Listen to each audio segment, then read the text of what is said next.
call the December 17th, 2020 meeting of the Farragut Municipal Planning Commission to order. Mark, do you want to call the roll before we get started? Yeah. Let me go through that. Commissioner Dick. Here. Commissioner Myers. Commissioner Myers present. Commissioner Green. Commissioner Green present. Mayor Williams. Mayor Williams present. Commissioner St. Clair. Commissioner St. Clair here. Of course, Chairman Holliday. Here. Vice Mayor Pavlin. Vice Mayor Pavlin here. Commissioner Russ. Commissioner Russ present. Commissioner Bellamy. Commissioner Bellamy present. Youth Representative Strobel. I think I saw Austin. Austin Strobel here. Okay. I think that's it. Approval of the agenda. Do we have any changes to the agenda for tonight? I do not have any changes to recommend. Vice Mayor Pavlin moves to approve. Mayor Williams second. All those in favor? Mark? Commissioner Dick. We'll do a roll call vote here. Commissioner Dick. Yes. Commissioner Myers. Commissioner Myers, aye. Commissioner Green. Commissioner Green, aye. Mayor Williams. Mayor Williams, aye. Commissioner St. Clair. Commissioner St. Clair, aye. Chairman Holliday. Aye. Vice Mayor Pavlin. Vice Mayor Pavlin, aye. Commissioner Russ. Commissioner Russ, aye. And Commissioner Bellamy. Commissioner Bellamy, aye. And the motion passes 9-0. Move on to the approval of minutes for the November 19th, 2020 meeting. Do we have any changes to that?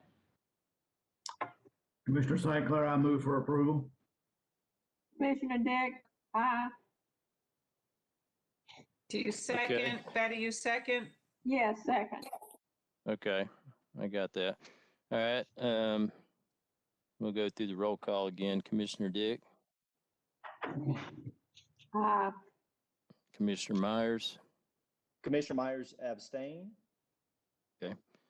Commissioner Green. Aye.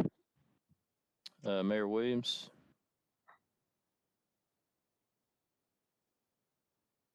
Mayor Williams, aye.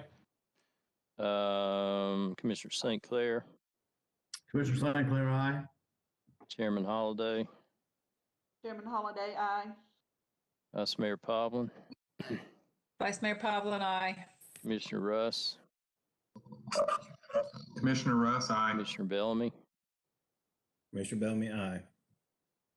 Okay, motion passes 8-0 with one abstention. Item number 3 is discussion and a public hearing on Comcast fiber conduit installation along the south side of Kingston Pike from 10-826 Kingston Pike to 11-130 Kingston Pike, Fungum, McIndoe, and Associates applicant. This is about a 4,000 linear foot underground conduit installation project for Comcast. It actually will be partly outside of the town on the south side of Kingston Pike, and the western termination will be to really the area where the old Perceptics space is behind the National RX and Wendy's in that part of town. So this is mainly a project that Comcast is doing to service businesses. They had a similar project back in October that was approved by the Planning Commission mostly on Parkside Drive from JCPenney over to the medical office building on Grigsby Chapel Road. And this is very, very similar, except for all this, I believe, is underground. It's 2-inch conduit to a depth of at least 36 inches. The remaining comments were sent to you all. There are 6 comments, and those are basically the same conditions that we recommended when this similar project was presented along Parkside Drive. And the staff does recommend approval of this plan, subject to addressing the 6 comments.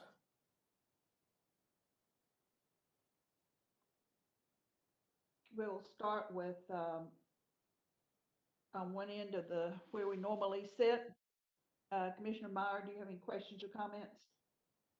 No, ma'am. Commissioner Myers does not have any questions. Commissioner Dick, Commissioner Dick has no questions. Commissioner Russ, No questions from Commissioner Russ. Mayor? Mayor has no Williams? questions. I have no questions. Vice Mayor Sinclair, do you have any questions? I have no questions. Commissioner Bellamy, Commissioner Bellamy, no questions. Vice Mayor Coughlin, Vice Mayor has no, Pavlin has no questions, but I like the idea that Ed might be Vice Mayor. oh. Okay. Everything except emails and letters. And Commissioner Green.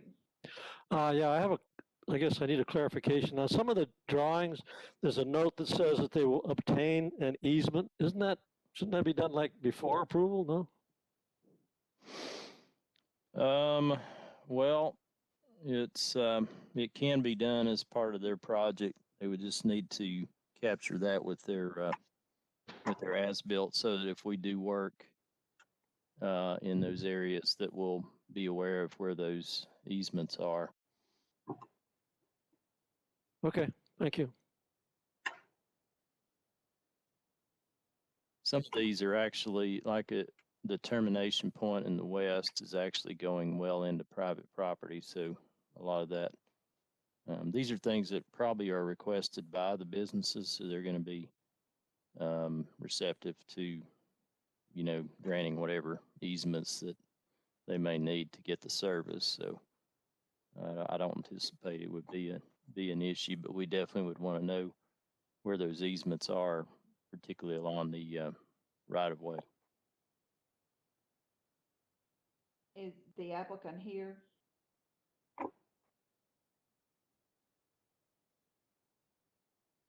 I'm not sure. I did send an invitation. I'm not sure if they have a representative or not.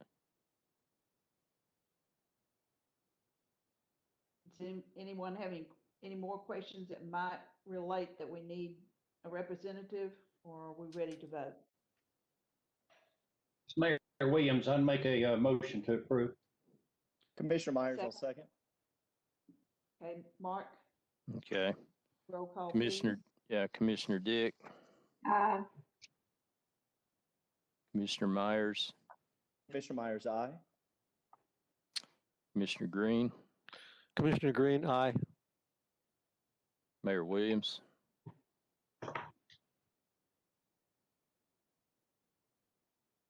Mayor Williams, Mayor Williams, aye.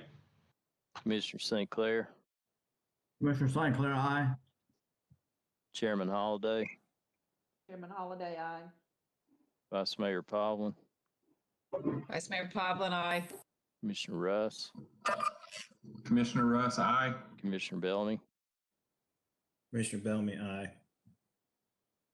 Okay, the motion passes 9-0.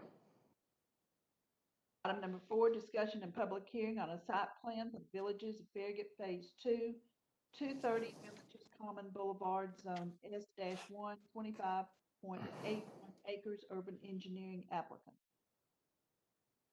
All right, this is a site plan for the second phase of the Villages of Farragut Senior Living Community. This phase has 28 residential units, a mixture of single-family detached and two-family. It's just to the west and south of the facility that was constructed as part of phase one. As part of this phase, they will be constructing the connection to Smith Road into the property. And my understanding is they're planning to go ahead and put the binder down on the whole section. I think they were originally looking at just putting a binder down on a portion of it, but that would probably be good to get it down, on the front end, and then they're just going to try to sleeve where the utilities would be anticipated in the future. So basically, down here's Smith Road, this area, and so the access would be coming in here. And this will be a private access easement. Most of the streets in here are private. The only public street is the one that comes into the facility to the main part of the property from Kingston Pike. So the new portion, of course, is in this area here. And then they also have 10 garage area spaces over here in the northeast part of the project, just as an option for the residents in the community if they wanted to have the sheltered parking situation there. So the staff's remaining comments were pretty minor, dealing with the letter of credit and exterior lighting being concealed, the light source, which we always require. Submitting some elevation drawings on those garages to take a look at those, make sure they meet the masonry requirements of the architectural design standards. And then just grouping the plan set, the final plan set, into one document for the stamped approved version. So subject to those being addressed, the staff does recommend approval of this submittal. Is there anyone with the is there anyone with the applicant here tonight? Yeah, Ms. Hall, this is Chris Sharp, Urban Engineering, 11852 Kingston Pike. Chris, do you have anything you need to add? No, ma'am, I don't, but I'll be happy to answer questions if you have them. Okay, we'll go down the roll. Commissioner Meyer, Commissioner Myers does not have any questions. Commissioner Dick, Who will be using the garages? Am I muted? I'm sorry, ma'am, No, I heard you. which garages? Yeah, I heard you. She's talking about the ones on the northeast, those 10. I would anticipate that it would be residents within the existing facility. Yeah, that's right. Yeah, the new structures will have their own garages. Mm-hmm. Yeah, it would be for those that want to, I guess, pay for that service. That are in the larger facility that was built as part of phase one, since all that is currently just surface parking. Mayor Williams, is there demand for that, Chris or Gary? Yes, Mayor, this is Gary Keckley. There is. We've had our door beaten down to have those. Okay. My understanding is some people want to store some of their stuff in their garages. So people carry their stuff way too long.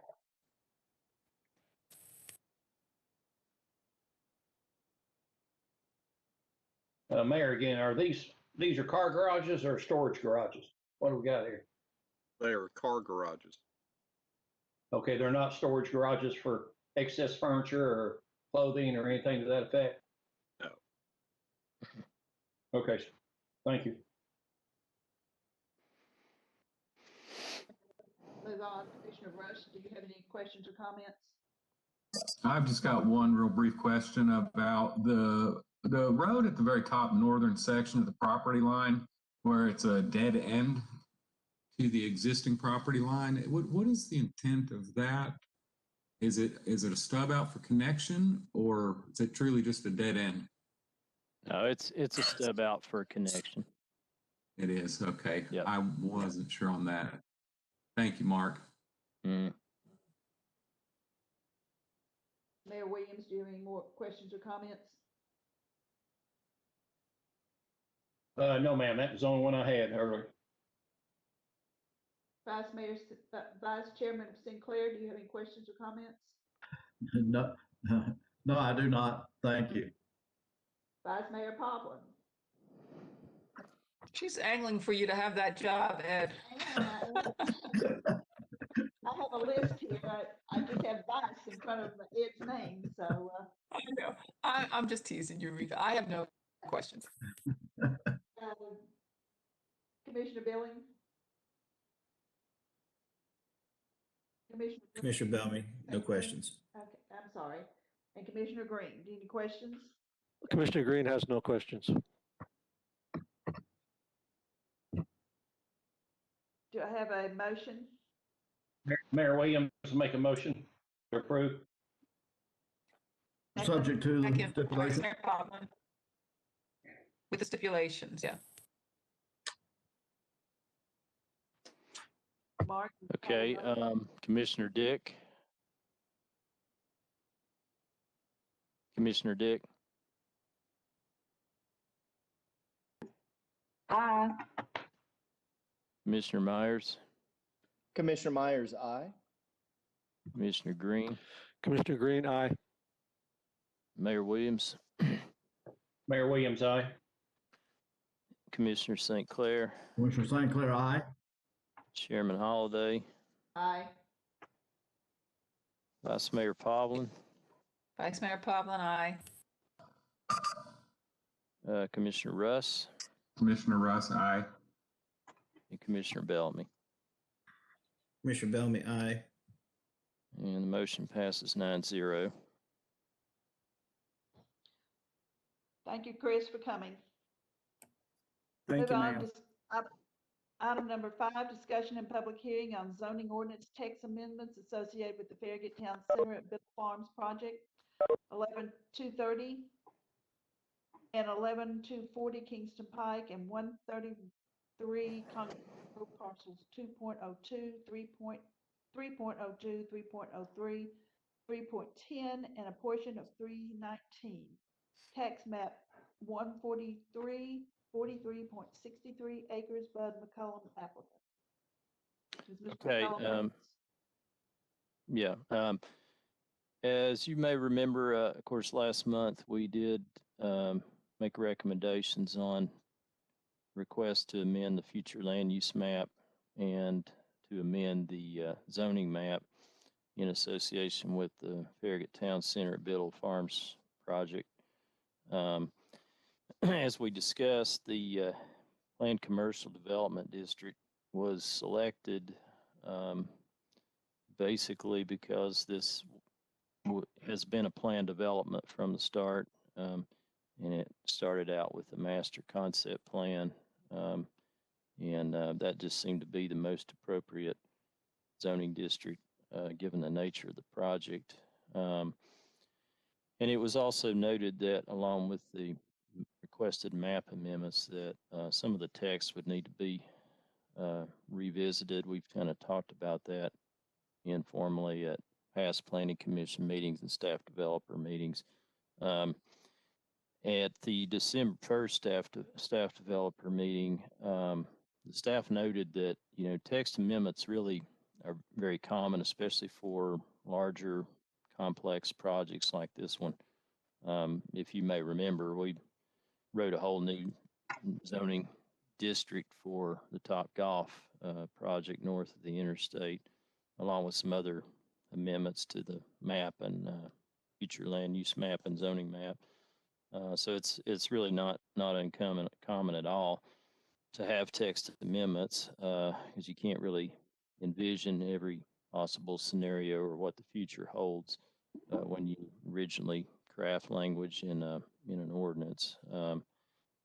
So it was also talked about that the planned commercial district, actually where the underlying future land use is mixed use town center, that it refers you back to the general commercial mixed use town center section for the requirements that would relate to the uses and their various components. The reason for that is that all the commercial and planned development that's within the mixed use town center land use area has a consistency to it, kind of a general compatibility. So that's kind of the logic. So really the text amendments are not in the PCD district. They're in the section of C1 that deals with the mixed use town center. And there are really only three in relation to this specific project. The first is a clarification of where residential may be permitted in the mixed use town center and how it could be allowed on all stories of buildings where it's part of a development plan within the PCD, and that development plan has a mixed use, is really a larger mixed use town center project.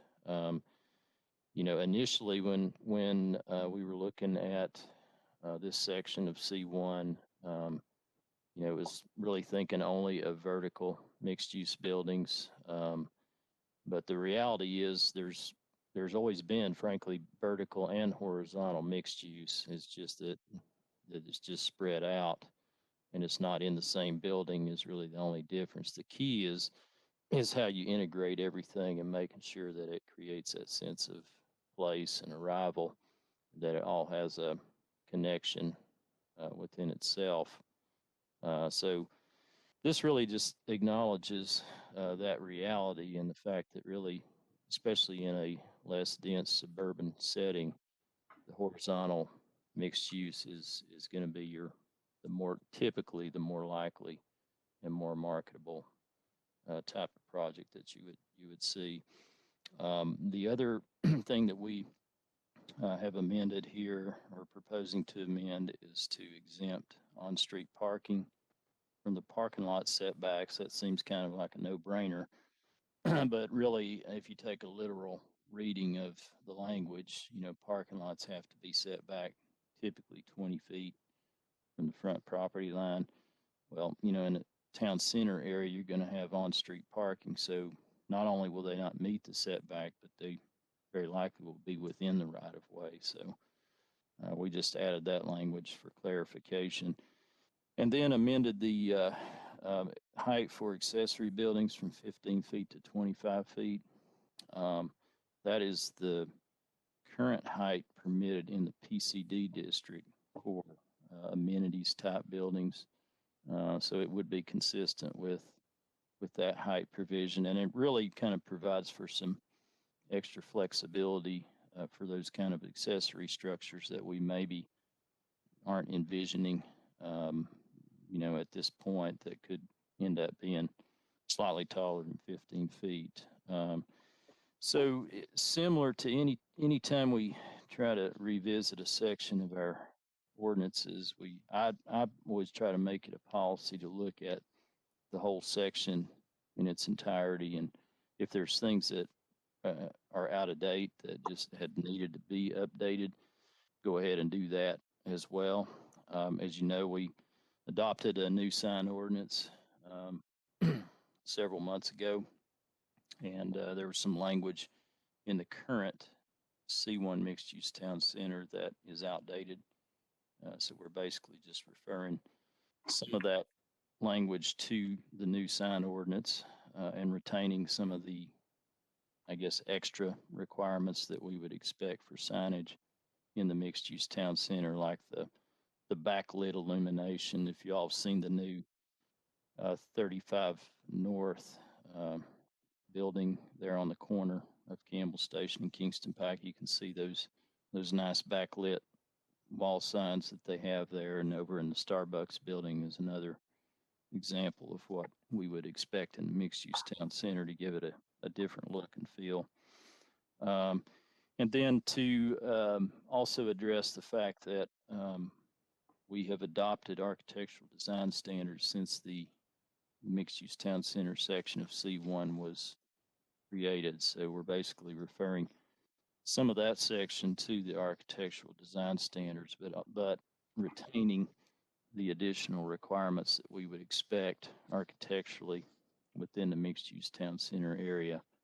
And that really the biggest thing is that all 4 elevations have to be at least 75% face brick to give it that timeless character. And that requirement is not in place outside of the mixed-use town center part of the town. So that's pretty much what's reflected in Ordinance 20-29. The staff has worked with the town attorney on the language dealing with some of this, and we do recommend approval of Resolution PC-20. And I do have some citizen comments on this as well that I can go over if you want me to do that. Please do that now. Okay. Please do, yeah. All right, let me do that. Put that over here. Okay, the first one is from John Aiken, 12144 Brookstone Drive. Dear Farragut Planning Commission, as a follow-up to my previous email, cornering, I think it's concerning demographics of renters versus non-renters of the future Farragut Town Center. The 2019 U.S. Census data indicates the median household income in Knox County is $54,437, with the total housing unit 210,101 and a total population of 470,313.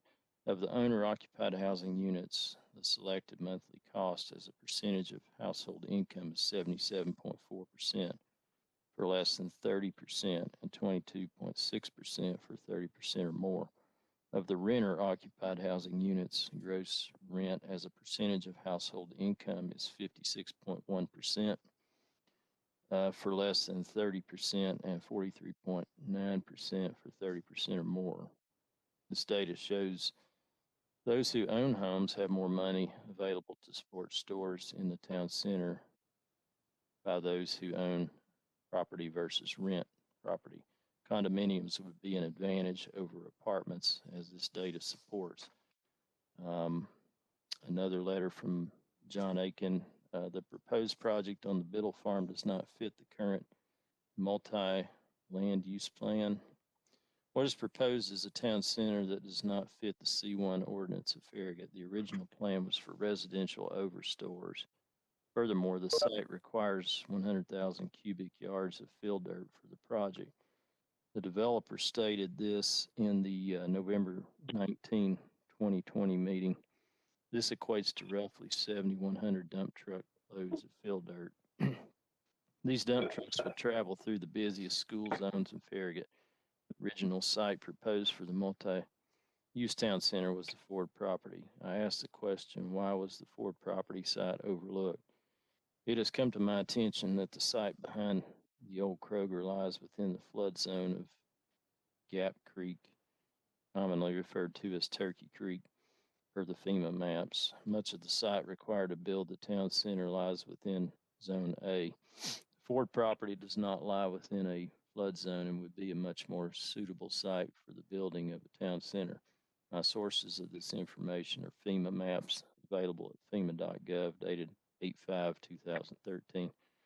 My additional comments are that we as citizens of this town are being sold on the idea that these apartments will be luxury apartments with rent ranges from $1,200 to $2,500 a month. Things change with time. Apartments deteriorate as people are constantly moving in and out. Terms of leases are generally 6 to 12 months from my prior experience renting apartments. Is there any way that it can be guaranteed that these apartments can remain luxury 30 plus years from now. The apartments built at the North Shore Town Center are not managed by the builder. These apartments are managed by Florno, a company in Georgia whose parent company is in Japan. We as citizens of this town have no guarantee that these apartments will remain luxury status. Over time, without something in writing, these luxury apartments could deteriorate. We as citizens need to guarantee that these apartments will be held to the standards of the original plan for many years to come. I personally have spent 22 years of my life working on my career to buy a home in Farragut, one of the nicest areas in Knoxville. I do not wish to see the value of my home depreciate because of apartments. Regarding demographics, as my first email referenced, condominiums are the better choice as they give citizens an opportunity to own property versus rent property. According to the U.S. Census 2019 ACS 5-year estimates data profiles table DP04 for Knox County, Tennessee. Gross rent is a percentage of household income of occupied units paying rent, excluding units where GRAPI cannot be computed. Less than 15% is 12.8%. 15 to 19% is 13.2%. 20% to 24.9% is 13.4%. 25 to 29.9% is 13.1%. 30% to 34.9% is 9%, and 35% or more is 38.5%. Selected monthly owner cost is a percentage of household income, excluding units where SMO copy cannot be computed.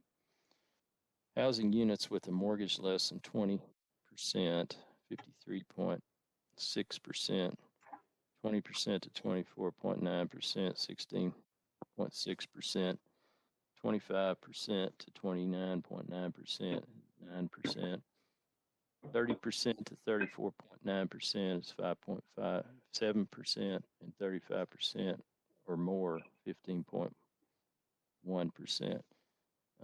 And that extends the 5-minute time frame on this. There's a couple of more paragraphs here, but we are treating this as if it were a live meeting, and so I'm timing everything and making sure that everything is held to the 5-minute rule.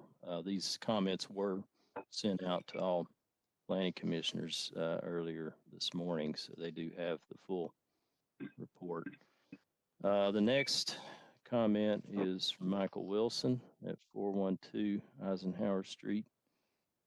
Good evening. The proposed change to any floor creates two significant issues. One, if approved, any portion of the mixed-use town center could have high-density ground floor residential units, provided the development is done using the planned commercial development district. This includes the Ford property. Second, allowing for ground floor high-density residential development is a significant change to the original MUTC character. These differences can be seen by simply comparing the current Biddle Farm development plan to the renderings of the Brooklawn development site found on page 53 of the CLUP.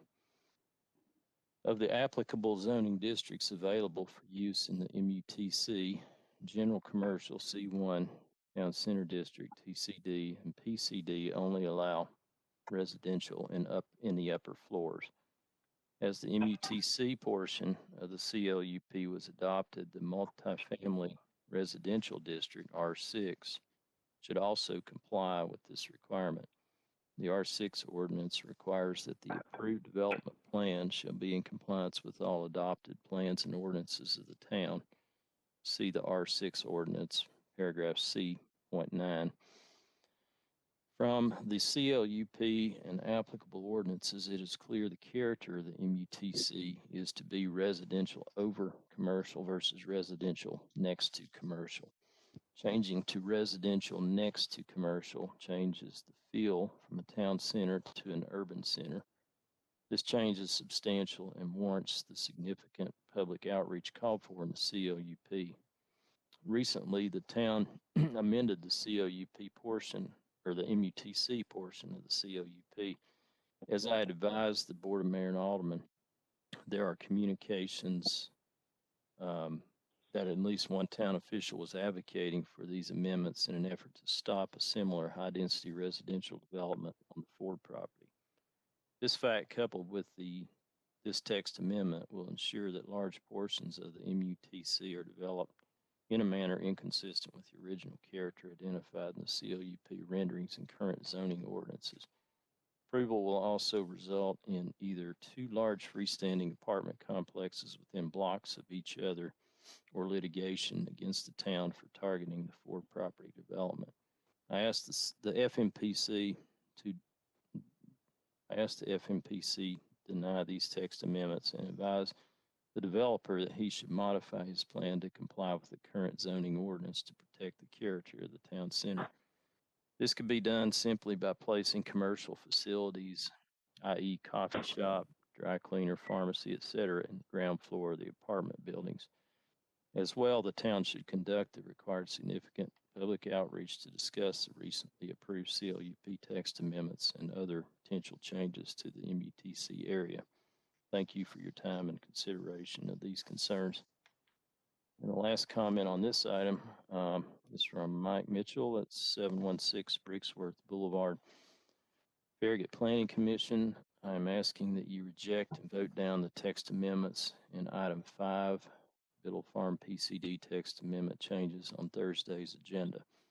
To vote to accept these text amendments will bring an end to what people of Farragut have worked on for over a decade. Vertical mixed-use town center with retail on the first floor and condos or apartments on the upper floors. When you create a lower cost way to build apartments in the mixed-use town center, you obsolesce the vertical mixed-use town concept. In essence, if you pass these text amendments, this will allow a developer using the PCD zoning district to seek a horizontally configured mixed-use town center development plan with apartments on the ground floor.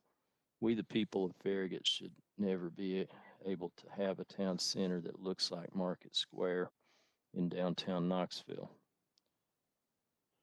Not only will this result in an ugly, typical apartment design, it will also result in greater density. We cannot expand the roads of Farragut even to add additional turn lanes.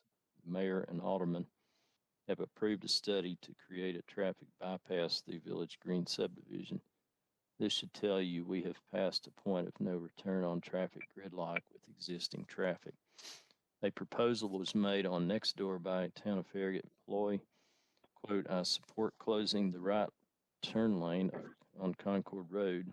I think all northbound traffic should continue on Camel Station Road to Kingston Pike, and only local traffic be allowed on Concord in that short section passing Concord Hills and Thornton Heights, unquote. So to have these apartments on the Biddle Farms Farragut, will have to have a bypass through a residential neighborhood and consider closing Concord Road to through traffic. That would be a public safety nightmare. Do these things and you will create a retail desert in the center of Farragut that will put many existing businesses out of business. Is the risk worth the potential return? No, it is not. What makes more sense is to vote down these text amendments and go back to the original vertical mixed-use town center plan.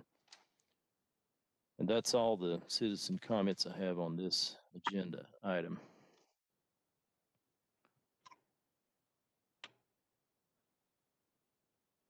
Does anybody have any questions for the staff or the applicant? I think the applicant is on the call, I believe. Yes, Mark, this is Bud Cullum, 6312 Kingston Pike, Knoxville, Tennessee. I am on, and of course, the comments that were read into, I feel like we've answered already last month and in staff developer meetings. I am here to answer any additional questions. But other than that, I'll wait to hear any questions that any of the commissioners may have. I'm going to start with Commissioner Meyer. Do you have any questions? Bud, I do have a question for you that I think might help the community understand the rationale between the vertical mixed use and we'll call it the horizontal mixed use. Would you maybe help explain the financial ramifications of trying to force feed retail shops under apartments? I have a pretty decent background in this, but I'd like to hear it from you, and I think the community would like to hear it from you. Yes, Commissioner Myers, I'll try to give a quick overview, and then if I need to fill in any additional questions. But essentially, the issue becomes there's not a market for that amount of retail if you did the entire ground level in retail. Two, it adds tremendously to the vertical cost of the building, not just for the building, for the retail and then the residential, but in order to get the parking, most often you would need to have structured parking, which is a fancy way of saying parking garages. And at the end of the day, we still are in Farragut is more of a suburban type location. And from an economic standpoint and from a market standpoint, a lot of people that would prefer to gravitate toward a more suburban setting generally aren't that fond of parking garages. The cost to do the parking garage versus the rent we could get from retail restaurants and or residential would not allow that to work. And I guess the final thing, and this wasn't necessarily when we first started looking at this on the radar, but the COVID environment that we have faced this year has a lot. One of the buzzwords that I'm hearing in the whole national real estate community, and especially as it relates to mixed use developments, is more of the horizontal mixed use versus the vertical mixed use, and especially when you're in a smaller area or suburban, as opposed to say a Midtown Atlanta or a Gulch in Nashville or something like that. So I didn't mean to ramble. Hopefully I answered your question though. But you did, and I appreciate that. I think that does help some folks understand. I was part of the steering committee when we worked on the land use plan many years ago, and we did a lot of public outreach about the mixed use town center. And there is no doubt that many of us had this utopian Norman Rockwell vision of a downtown with the shops downstairs and apartments or condos upstairs. But as a lot of us have realized, the staff, the board of mayor and aldermen, as they have tried to recruit developers to build our utopian downtown, the developers have said, guys, the dollars don't work. The pro forma does not work, doesn't allow for us to build the type of downtown that you want. And I think that your plan is the next best thing. And I appreciate your persistence with this. I appreciate the board of mayor and alderman's persistence with this. And the reality is our goals and our dreams, they evolve and change over time.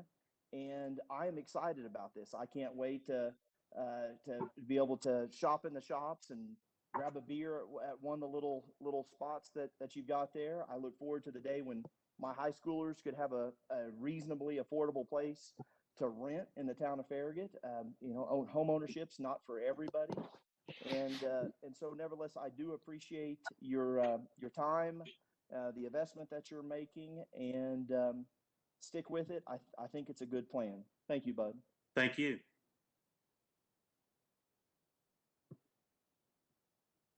This is Commissioner St. Clair. Let me add one thing to that discussion.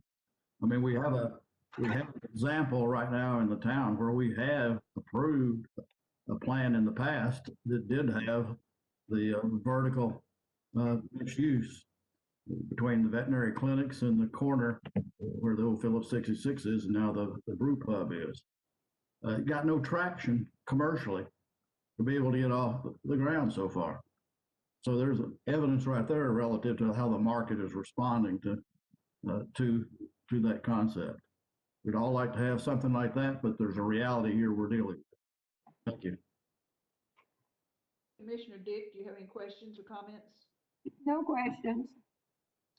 Commissioner Russ? Commissioner Russ has no questions. Thank you. Mayor Williams, do you have any questions or comments? Mayor Williams, I echo what Bud and Commissioner Meyer said. When we were at the ICSC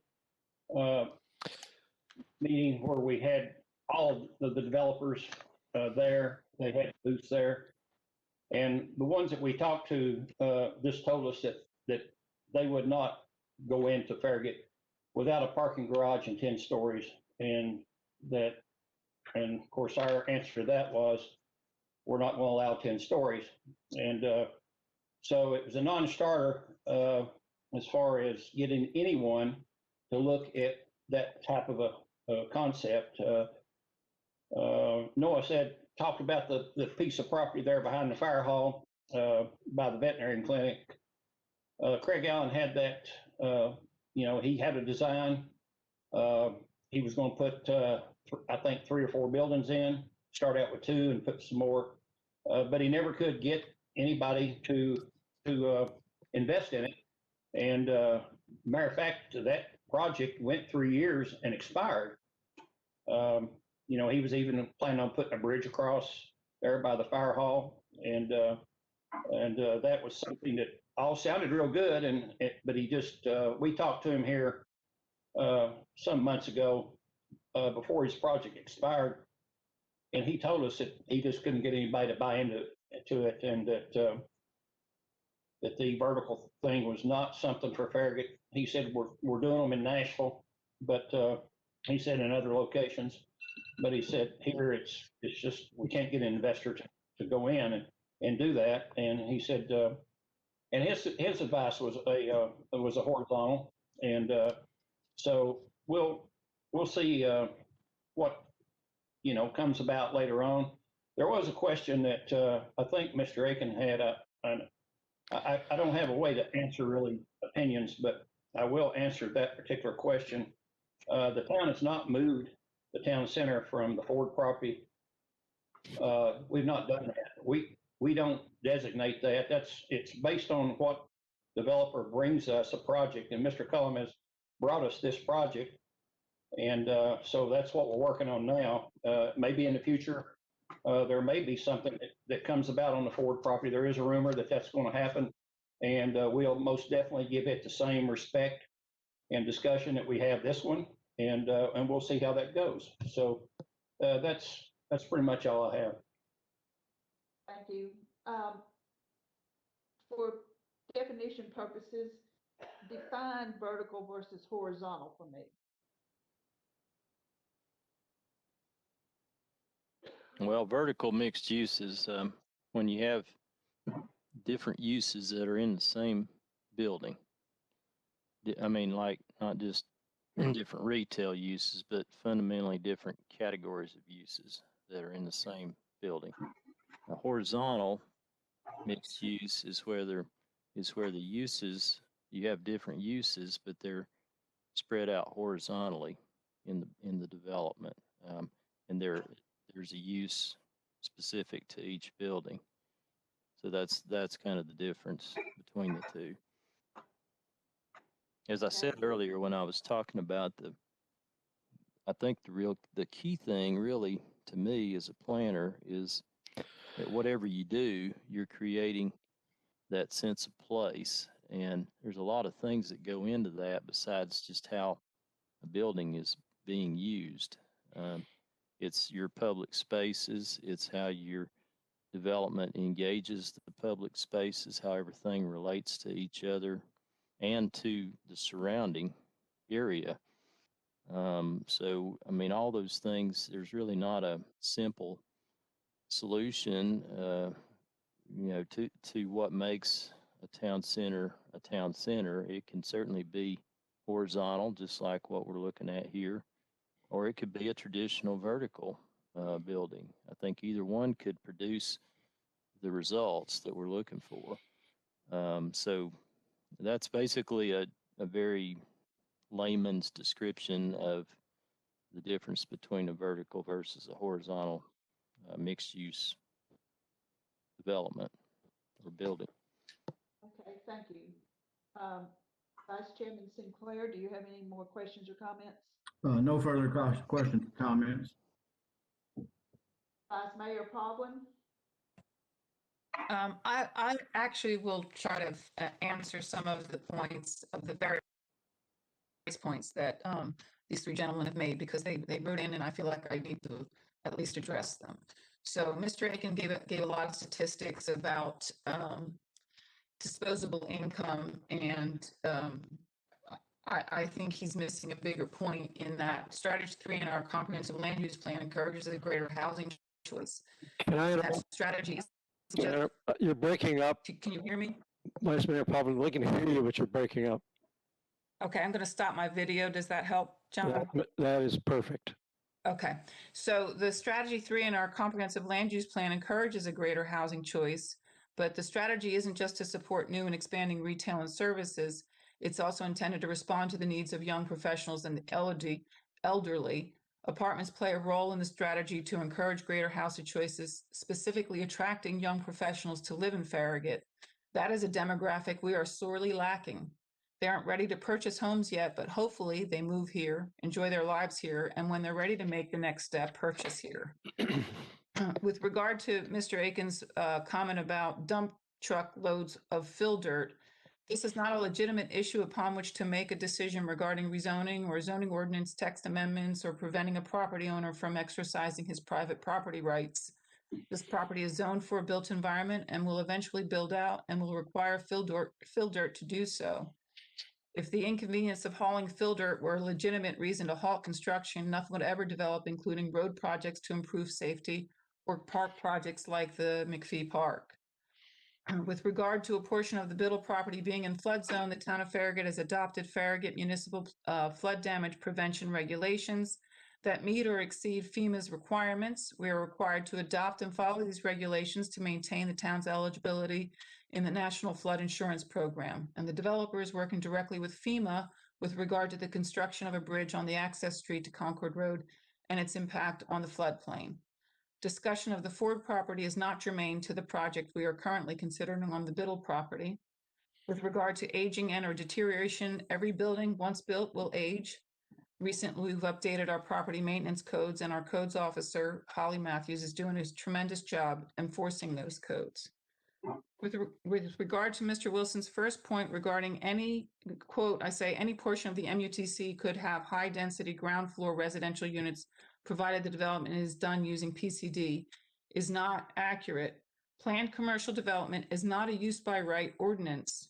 When applying for PCD, a fairly detailed concept plan is a required aspect of the rezoning request. So nothing can be built that is not approved by the Planning Commission and on the concept plan.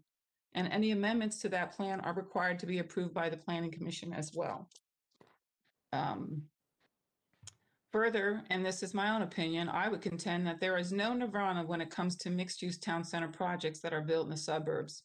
If you look at the conceptual plans presented in Chapter 5 of CLUP, you will note that these areas illustrate buildings and large parking fields. When you build for mixed use vertically in the suburbs, you must accommodate parking for both the commercial and residential aspects, resulting in large paved parking fields proximate to the buildings. Market Square in the heart of the city of Knoxville works because it has at least 3 parking garages in walking distance, which include over 2,500 parking spaces, a myriad of surface lots and street parking also surrounded. Also, it has a myriad of surrounding apartments and condominium buildings. They don't build parking garages in the suburbs. In horizontal mixed use, we lose the urban feel of residential above commercial, but in this development, the largest parking fields are shielded from the visitor's view and contained within the interior of the apartment buildings. As a result, the lots that serve the commercial portion of the development are smaller and spread out and provide for a more pedestrian-friendly atmosphere. So the question left to this planning commission in July, with understanding the marketability and economic factors with a mixed-use vertical development. If we can't have vertical mixed-use town center, are we willing to walk away from the strategy to build a walkable town center altogether? I believe that the goal here is to build a walkable town center, and that goal is our long-term well-being of the town of Farragut is depending upon reaching that goal. And I believe that this project brings the placemaking that we need. It brings the community gathering, a variety of abilities to get there by bike or by walking. We have the infrastructure already for sidewalks and trails, and it's very desirable in that aspect. I will remind everyone that the possibility for vertical mixed use is still a viable option for property zone C1 in the area designated mixed use town center on the comprehensive land use plan. Now, that might be a mixed use of commercial and office. We don't know yet. We don't know. That might be a more viable option. I'm not sure.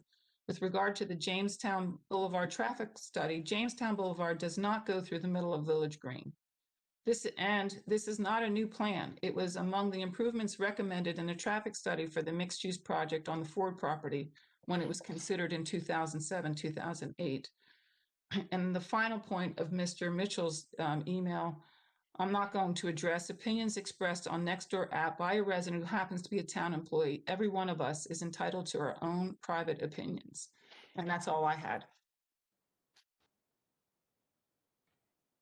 Thank you. Move on to Commissioner Bellamy. Any questions or comments? Yes, Commissioner Bellamy is concerned about the height of buildings. Mr. Shipley, we discussed this a little bit in the staff developer meeting. Can you expand on if there's going to be an increase in height with this resolution or amendment?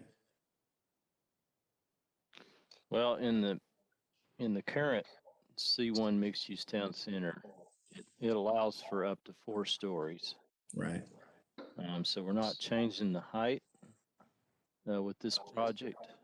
Really, what we're changing is the fact that residential might be an option on all floors, where it's part of a larger town center development plan within this zoning district, within the planned commercial development. Because the planned commercial development district requires an additional layer of review and submittal and review that you wouldn't have in C1 or C2.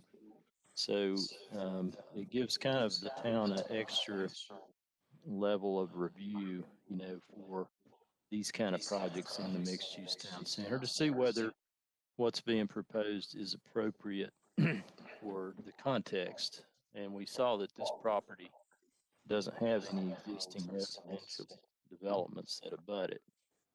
So that was one of the reasons why this was seen, as maybe a good option for this kind of horizontal mixed-use concept. The only thing that's changing on height here is just the accessory structure height, and that's going from 15 feet to 25 feet is what's in this ordinance. Okay, and am I correct in that I saw that there's the possibility that a small motel could be built? Whatever's 1,000 feet? Yeah, whatever's permitted in C1 mixed-use town center is an option. The only thing you have to keep in mind is in the PCD, you have that extra layer of review.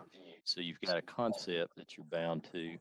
So it's much harder and much more inflexible to change uses and things like that than you would be able to do in just regular C1. I'm just still concerned about traffic and in the addition of a possible hotel. But thank you, Mr. Shipley. I appreciate it. Vice Yeah, I Mayor, mean, you need to mute. You need to mute yours. Oh, you got it. Okay.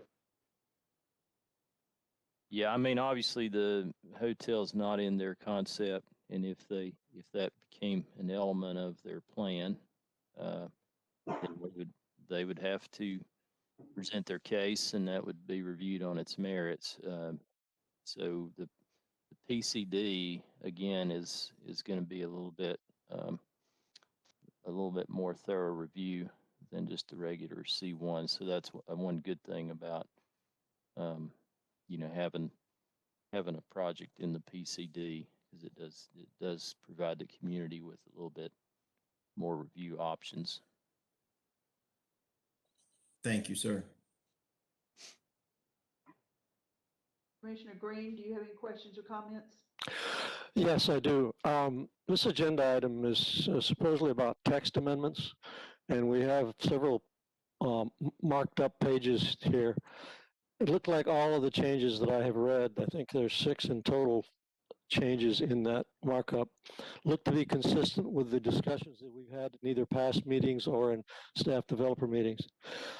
The only change that I saw that I'm a little bit puzzled with, Mark, is on I think it's on the 3rd page of your markup, and it's under the topic of area regulations, and the change is unless otherwise provided. That's the change, and I'll keep reading. Unless otherwise provided, all accessory structures such as parking garages, dumpsters, HVAC units, and generators shall be set back a minimum of 20 feet from all property lines, blah, blah, blah.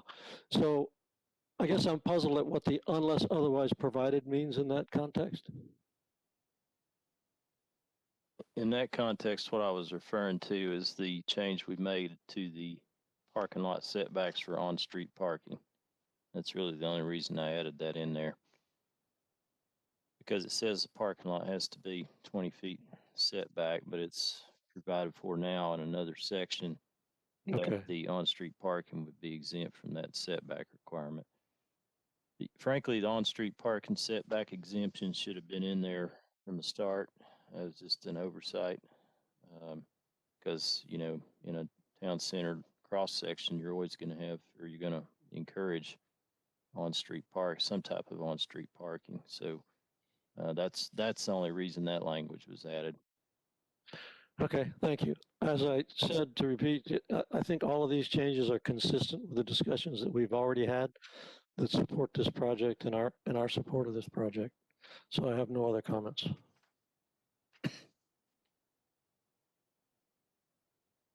Mark, do you have anything else to add? May I add just one thing, Chairman Holliday? Yes, go ahead. With regard to Commissioner Bellamy's concerns, I would direct him to Table 6 on page 20 of the traffic impact study, where it compares what traffic could generate under its current zoning, and it's currently zoned C. The largest part of this property is zoned C1. They have a use by right to come in and develop C1. Like tomorrow, they could show up with a concept plan that meets our zoning and build in C1, and that would generate, with the amount of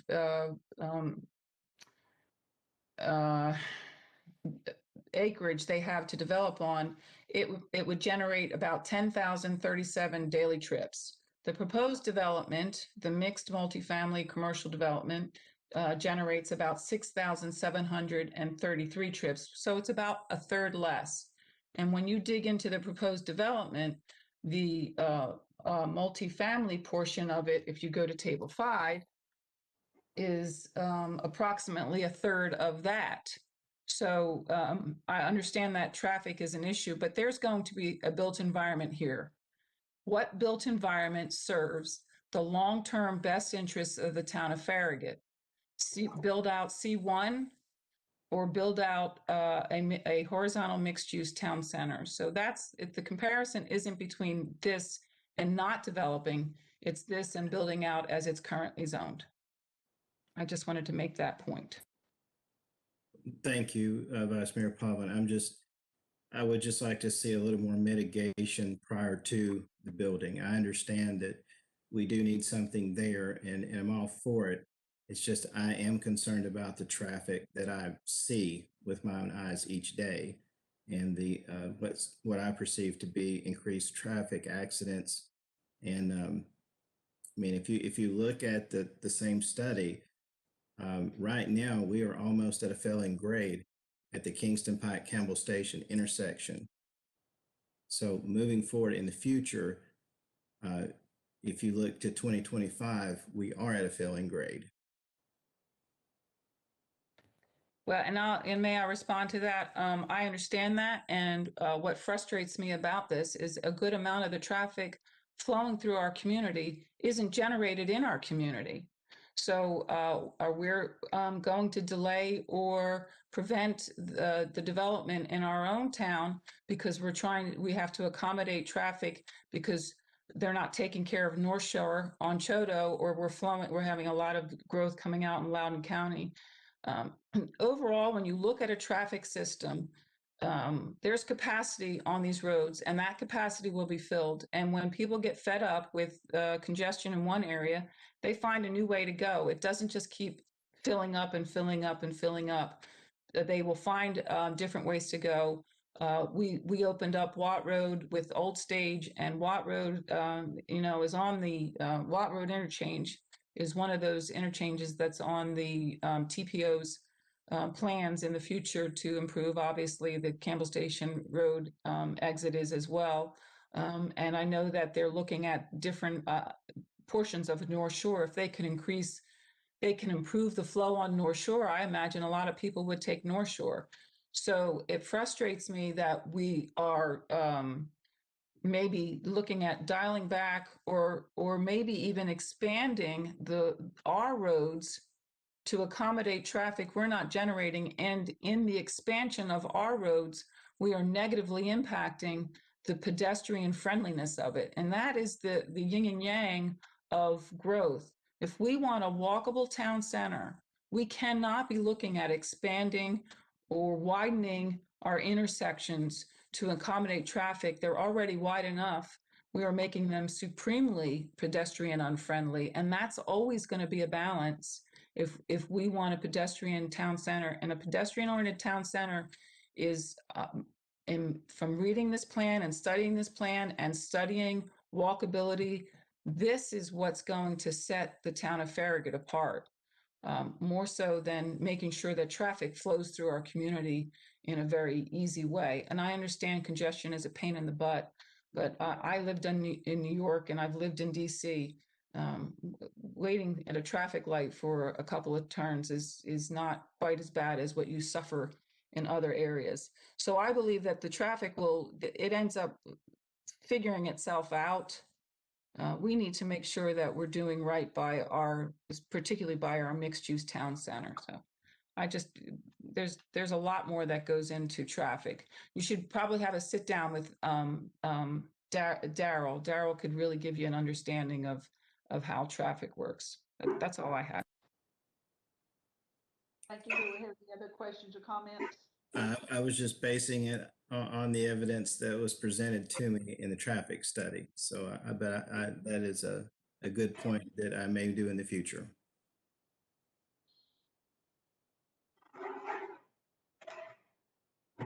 Ready to have a motion on this? Yeah.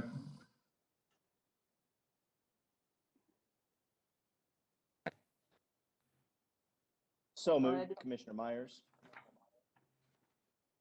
Second, Commissioner St. Clair. Okay, Commissioner Dick, Aye. Commissioner Myers, Commissioner Myers, aye. Commissioner Green, Commissioner Green, aye. Mayor Williams, Mayor Williams, aye. Commissioner St. Clair, Commissioner St. Clair, aye. Chairman Holliday, Holiday, aye. Vice Mayor Pavlin, Vice Mayor Pavlin, aye. Commissioner Russ, Commissioner Russ, aye. Commissioner Bellamy, Commissioner Bellamy, aye. And the motion passes 9-0. This will be going to the Board of Mayor and Aldermen, I believe, in January. Thank you. Moving on to item number 6, and this is for discussion purposes only tonight. Discussion on a draft of the aesthetic plan for the vertical utility infrastructure in public right-of-ways. Town of Farragut applicant. Okay, and I do have one citizen comment on this after I go through in a little bit of an overview here.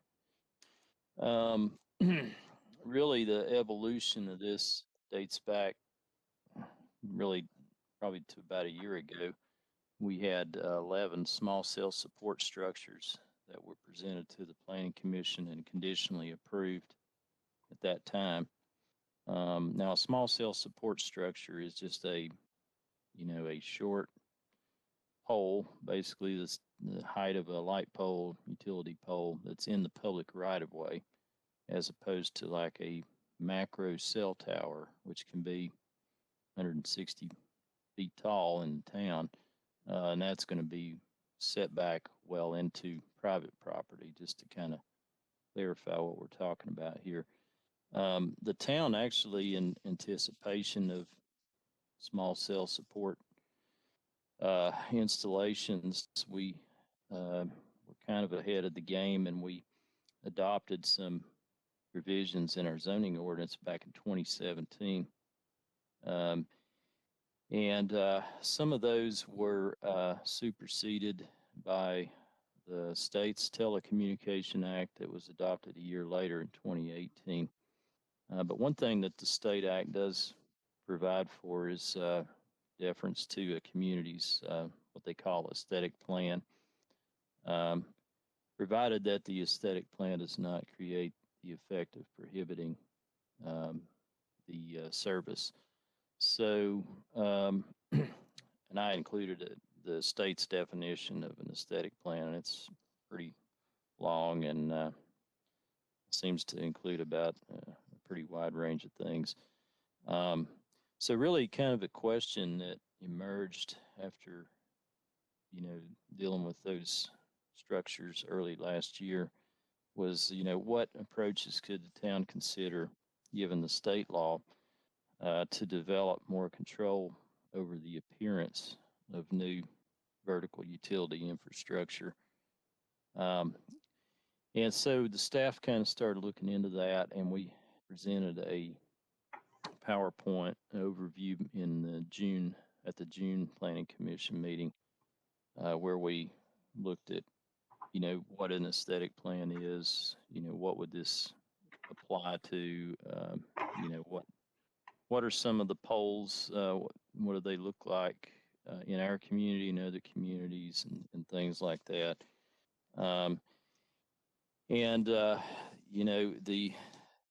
The fact is that the town has pretty much always required new utilities to be installed underground, unless there's an existing like overhead utility distribution line or transmission line system, and those would be exempt. But in like new subdivisions or new developments or even new road projects like Parkside Drive or South Campbell Station Road, the utilities are underground.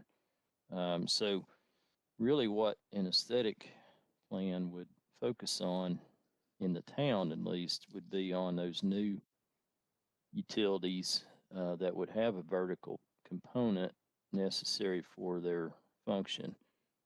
So that's going to end up being, at least currently, telecommunications antenna and street lighting. So that's kind of the approach that the town took, the staff took, in starting to put together a draft ordinance for an aesthetic plan. And given the fact that there's kind of a lot of considerations to go through with developing something like this, we kind of created a small committee to help work with the staff on their draft. And think some of the committee members are probably on this at this meeting, and they can speak later on what if they have any questions or any comments here. But so the group has some homeowners represented, has planning commissioner, board member, and alderman member, and then we have a representative from Lenore City Utilities as well. So we kind of got a wide range of perspectives. So we had an initial meeting on October 19th, and the staff went through kind of an overview of a lot of the things that we talked about with the Planning Commission in June. And then we talked a little bit about the staff's initial draft, and some comments were provided back to the staff. We made some revisions and had a second meeting on December 1st to talk through some of the staff's changes based on the committee's input and some other considerations. And feeling was that the committee wanted to maybe get some input from the Planning Commission at this point. And so what I plan to do here is just to go through the components of the plan that the staff's put together, what those sections really involve and why they exist. And then we'll talk through some of the considerations and maybe some of the things that the committee has raised as questions that they would like to have the Planning Commission maybe weigh in on at this point. So the slide that's on the screen there is really an overview of the different sections that are in the staff's current draft. Now, what we're envisioning with this plan is that it would be a separate section of the municipal code because it does deal with not just telecommunications, but it also deals with street lighting and potentially other utilities, but definitely street lighting. But it does cross-reference the provisions that we did adopt in 2017 in the antennas and telecommunications section of the zoning ordinance. It's in chapter 4, the zoning ordinance. So, these would kind of work together. And so similar to a lot of ordinances that we put together, most, like the sign ordinance, we talk about our authority to have this document and why do we have this document. So that's kind of the first sections.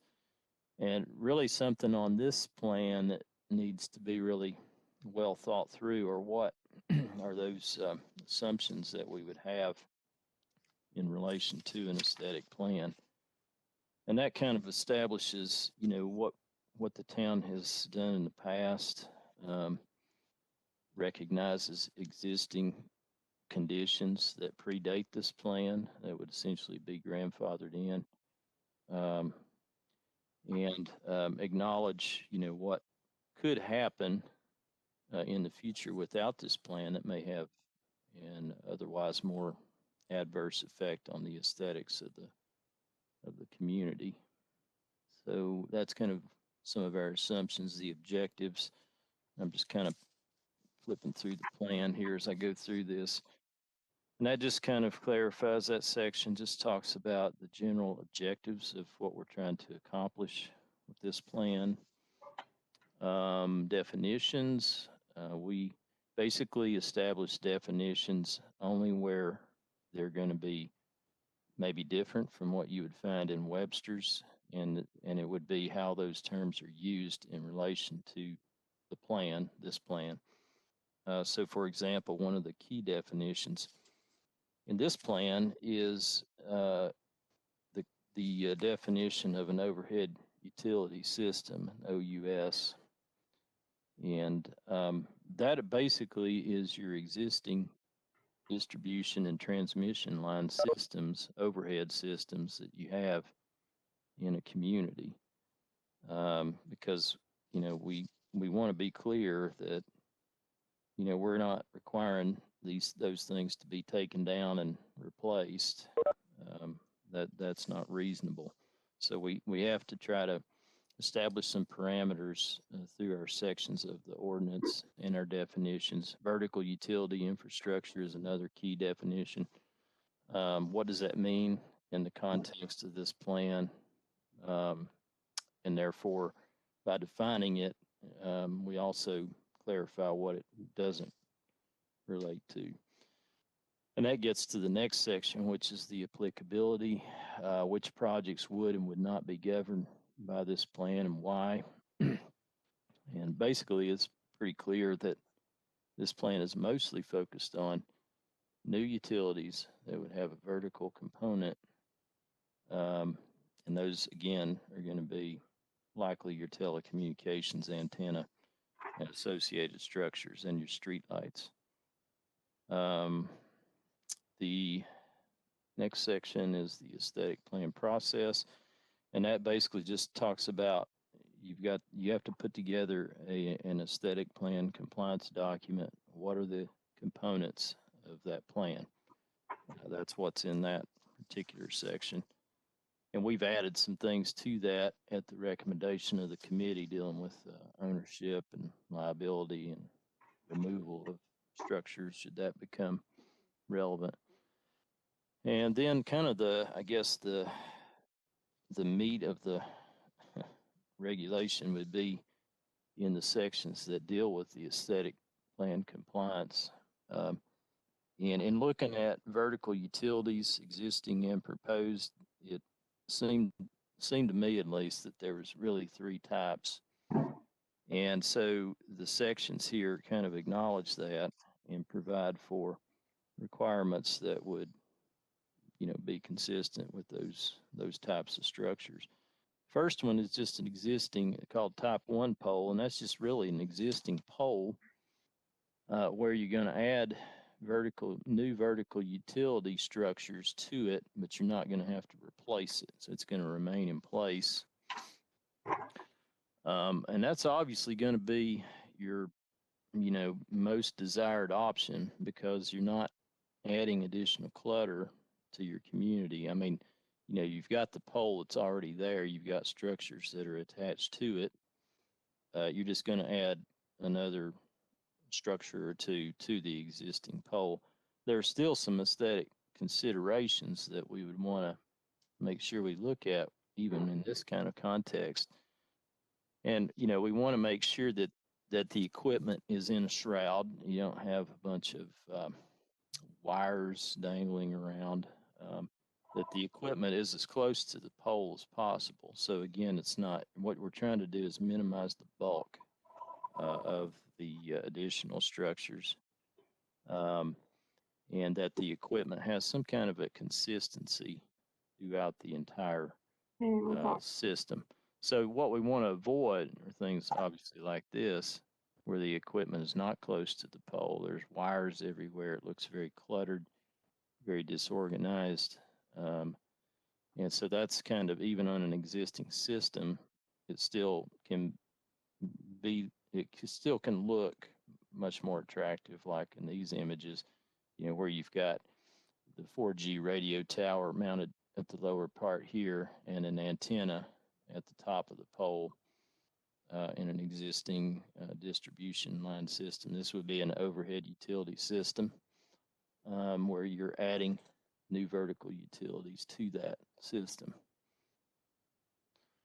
Second type of situation is going to be where you've got an existing pole, but it's going to have to be replaced to accommodate proposed additional vertical utilities. This is also an encouraged option because you're not adding a new pole in a new location.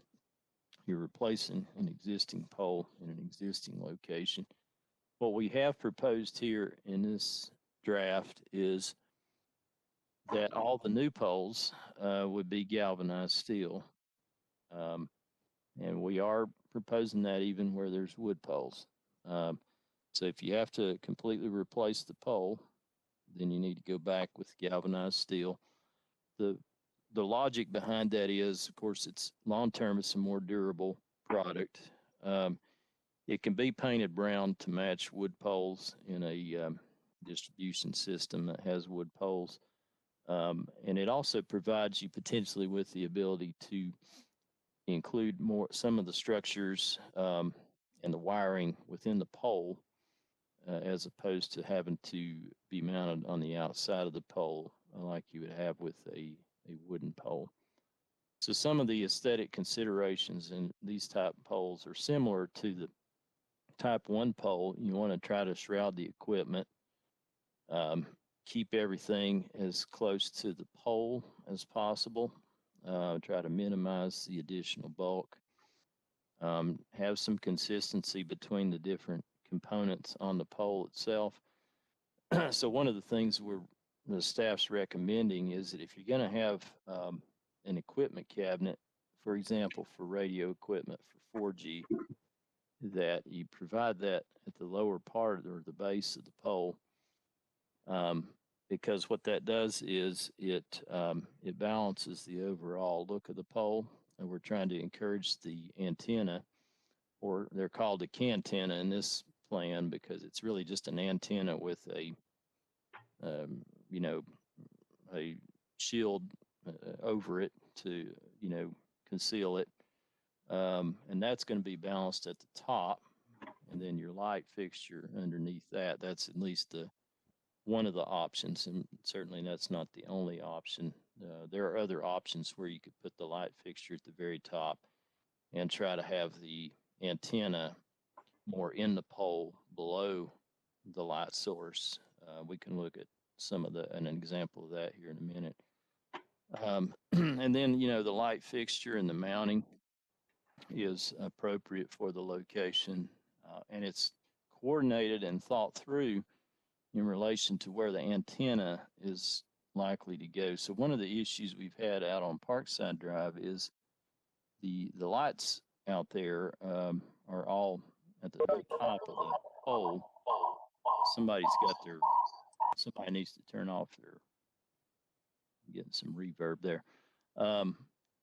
And so what happens is the antenna, when you have to add a telecommunications antenna, it has to go below the light, and it has to protrude out away from the pole.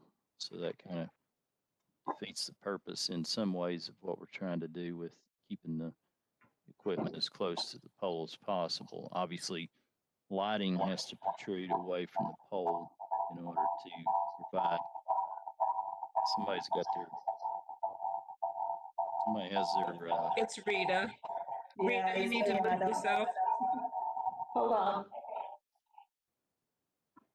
Okay. Sorry, I would keep hearing myself on some.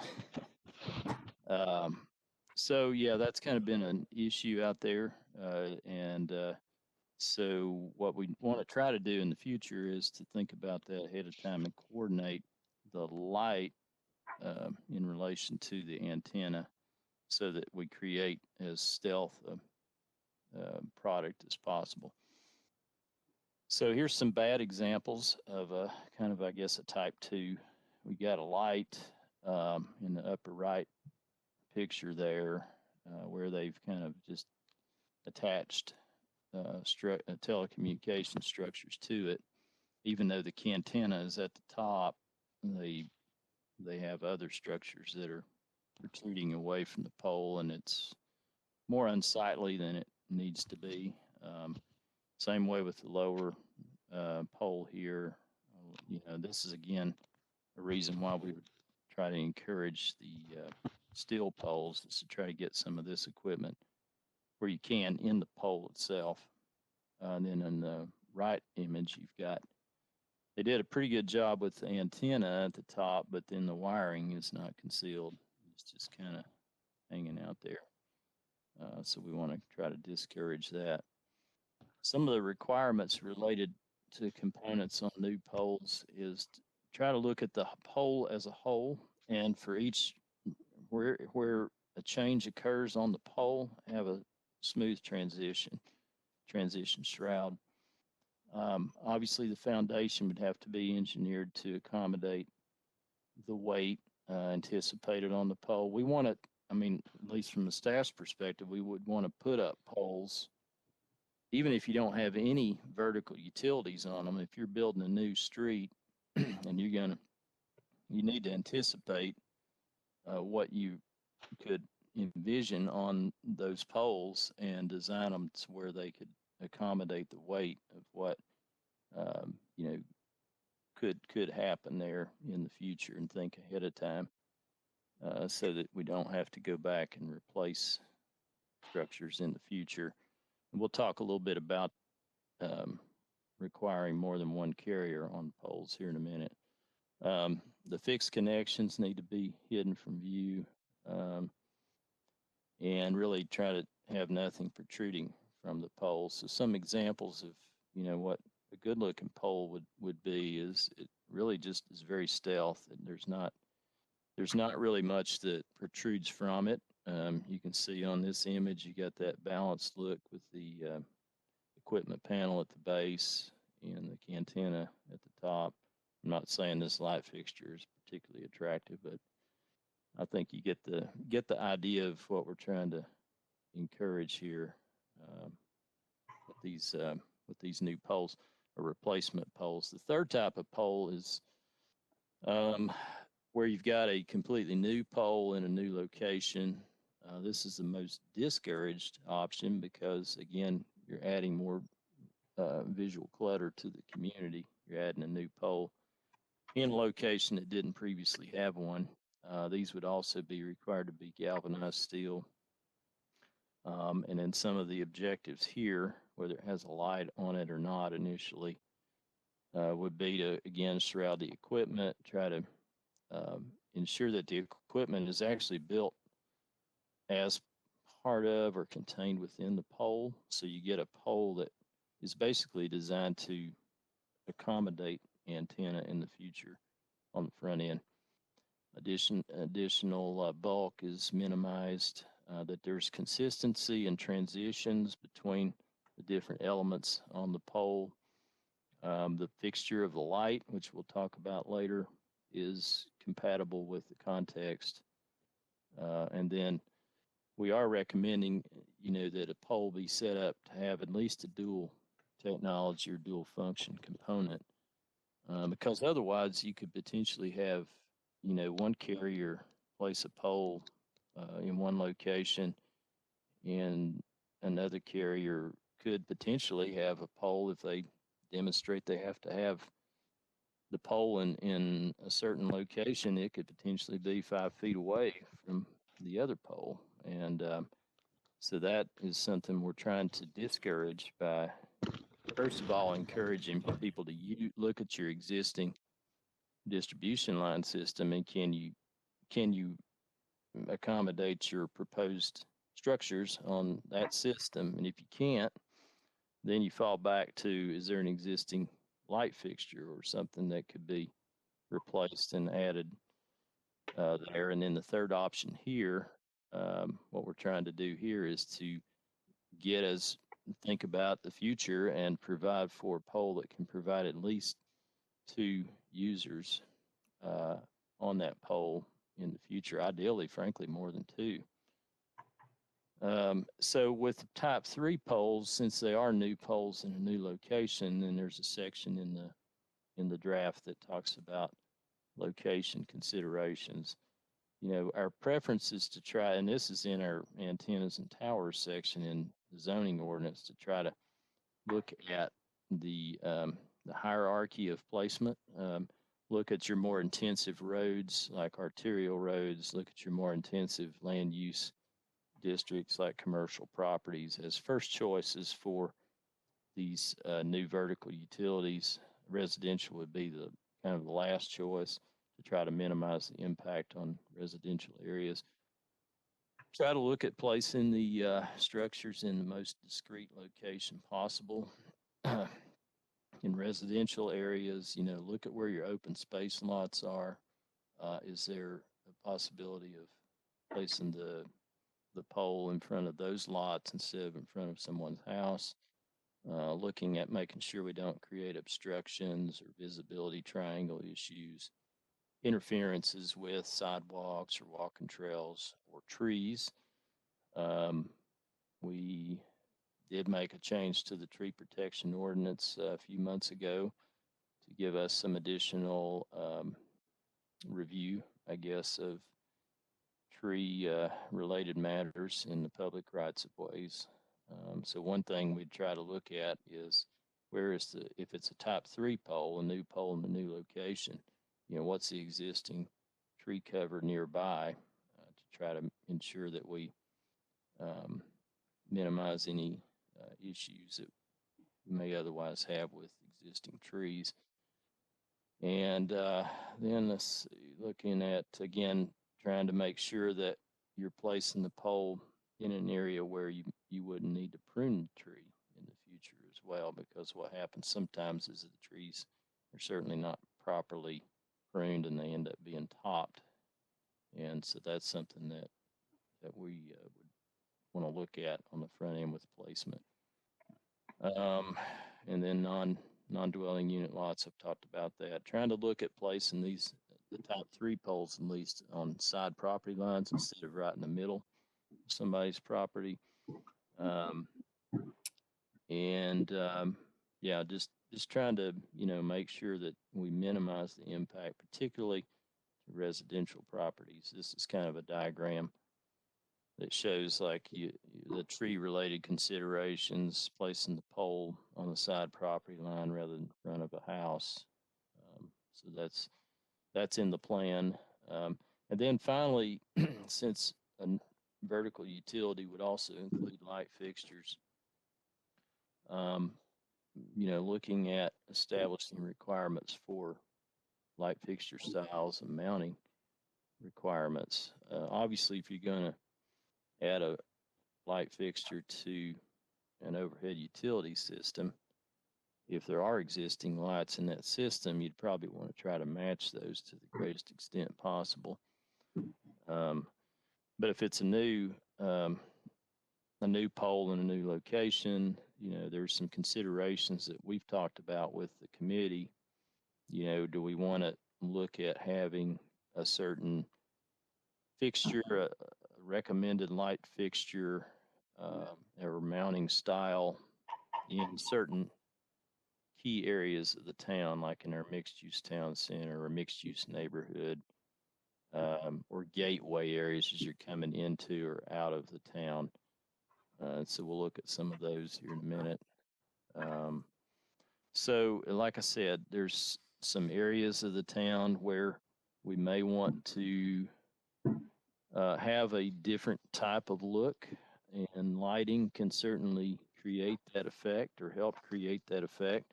I think if you've had a chance to go to the Starbucks development or the new development on the corner, or even the Campbell Station Inn, of course, all those have kind of decorative lights. And actually in the mixed-use town center area, parking lot lights have to be decorative. That's why Starbucks and 35 North they chose the bell-shaped light fixtures, which would be similar to something like this fixture here.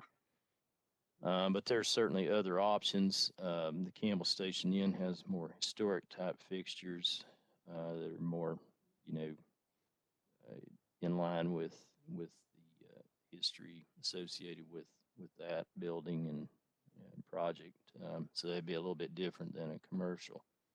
But that's certainly one question I think that the committee wanted to get some feedback on from the Planning Commission. If, let's say, in the town center at Biddle Farms project, they'd be building new local streets in there. Do we want to see a certain type of light fixture and be consistent in that development and potentially other developments in the town center, so that it has kind of a unique look to it in terms of lighting that's recognizable from its surroundings? So this has some different fixtures on this slide. You got the bell-shaped light here, the kind of the lantern shape. There's the acorn shape is another common decorative type. Here's a couple other options, and all these are poles that accommodate telecommunications. So I need to differentiate the fact that the lights that you see in the parking lots, like at Starbucks or 35 North, they have a very different function than what you're seeing here.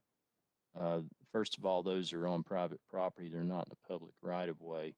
I think the key question is the fixtures themselves. If you would want to have fixtures similar to those, you know, in certain parts of the town, because you can always mount, you know, a fixture lower on the pole and have the cantenna at the top, similar to what this is showing, or over here on the right, you know, as an option.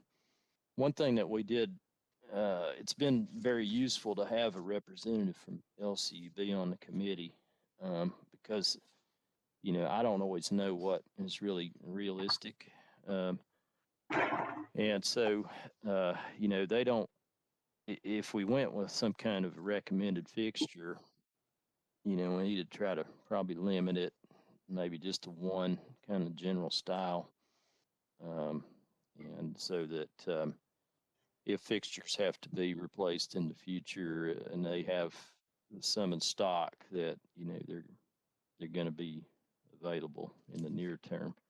One of the fixtures I was talking about earlier with the light source at the top of the poles there on the left, that is an option. And there you've got the antenna that's in the pole below the fixture.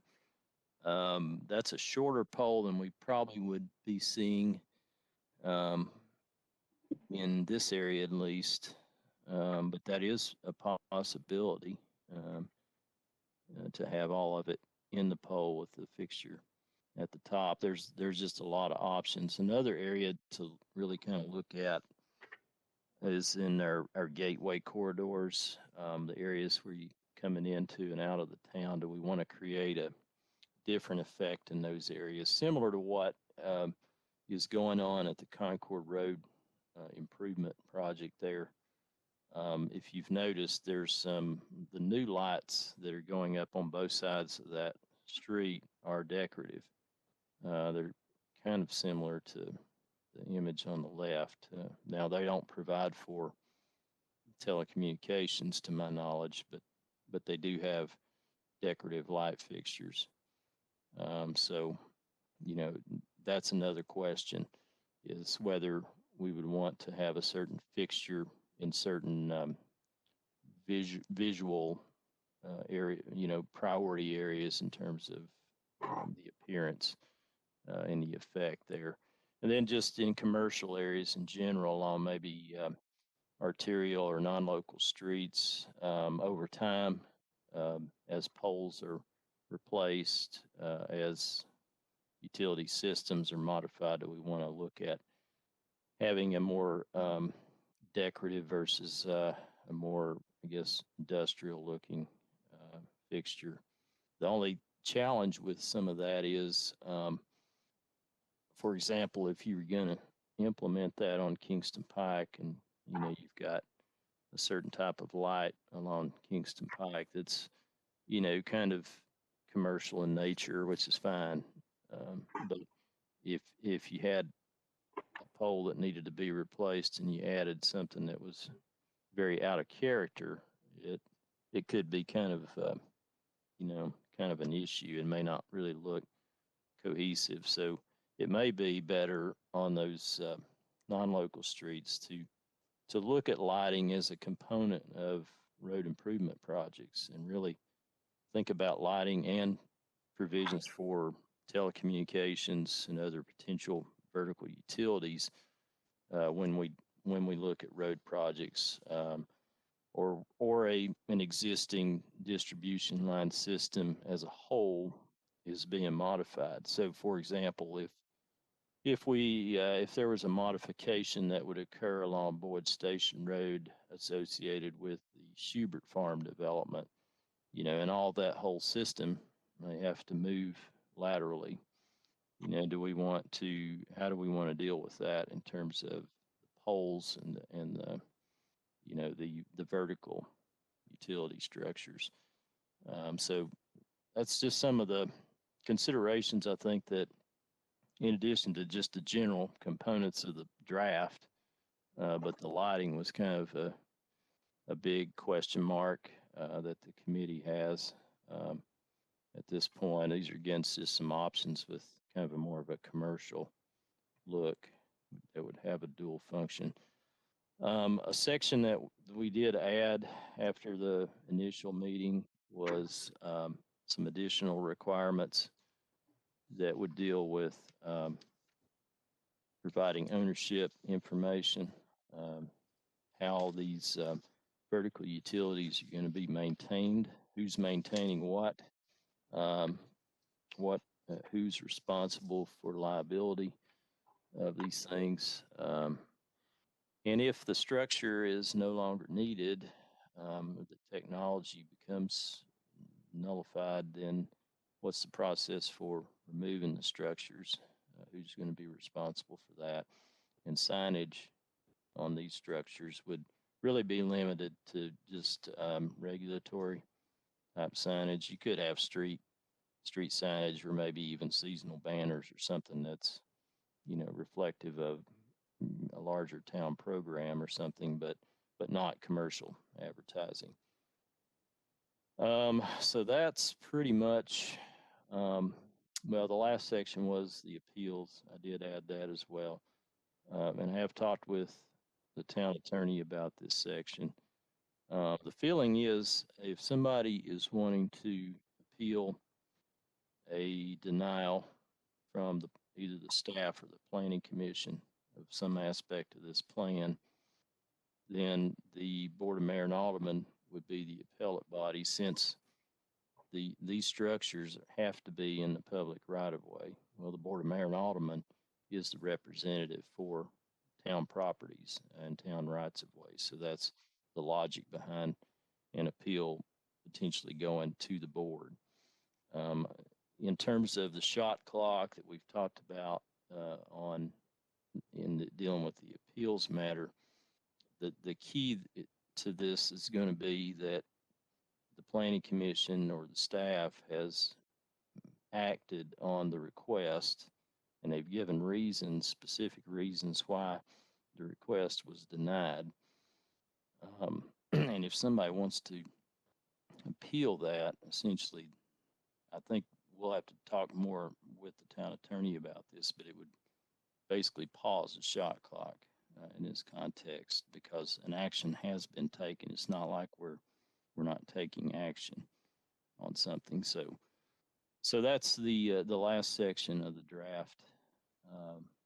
And so I guess I can, if you want at this time, I can read the citizen comment that we have on this item, and then I'll be happy to try to answer any questions. And I think we have at least one of the committee members, and he might want to make a comment or two after I read the citizen comment, if that's okay with the chairman. Yes, and Mark, what do we need to determine tonight? Well, you all may individually have some thoughts, but I think the key would be, are the components of the plan, do they seem reasonable? Are the requirements that we're proposing in relation to the poles, the structures, do those seem to be what we're looking for? If we do want to talk about lighting fixtures, does anyone have any thoughts on whether we ought to have a adopted light fixture for, let's say, the town center area, or gateway areas and things like that? So I think that's some of the feedback that I think the committee wanted to receive from the full planning commission. If you all have, some thoughts on that. So just kind of be thinking about that, and that's, we can come back to that here in a minute.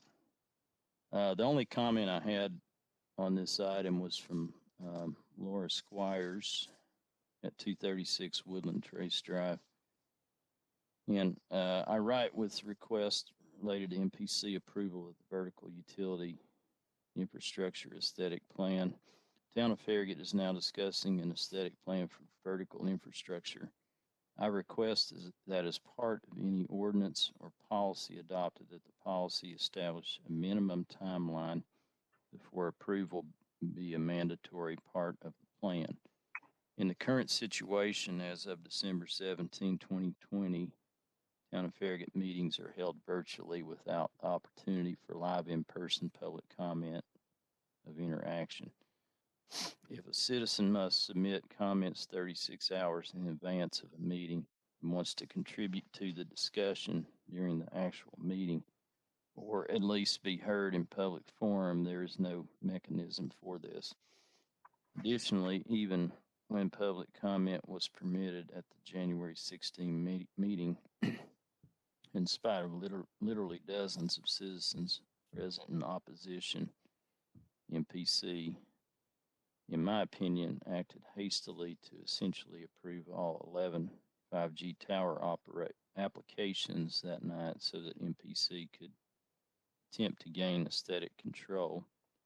Please see photo below, and these were sent to you all earlier today with the photographs, what aesthetic control was gained from the January 16 vote. And that photograph is a photograph of one of the poles that's recently been installed along Sonia Drive. MPC also seemed concerned about the 60-day shot clock held over the heads of municipalities by Tennessee Public Chapter 819. And then she references the image that you all saw.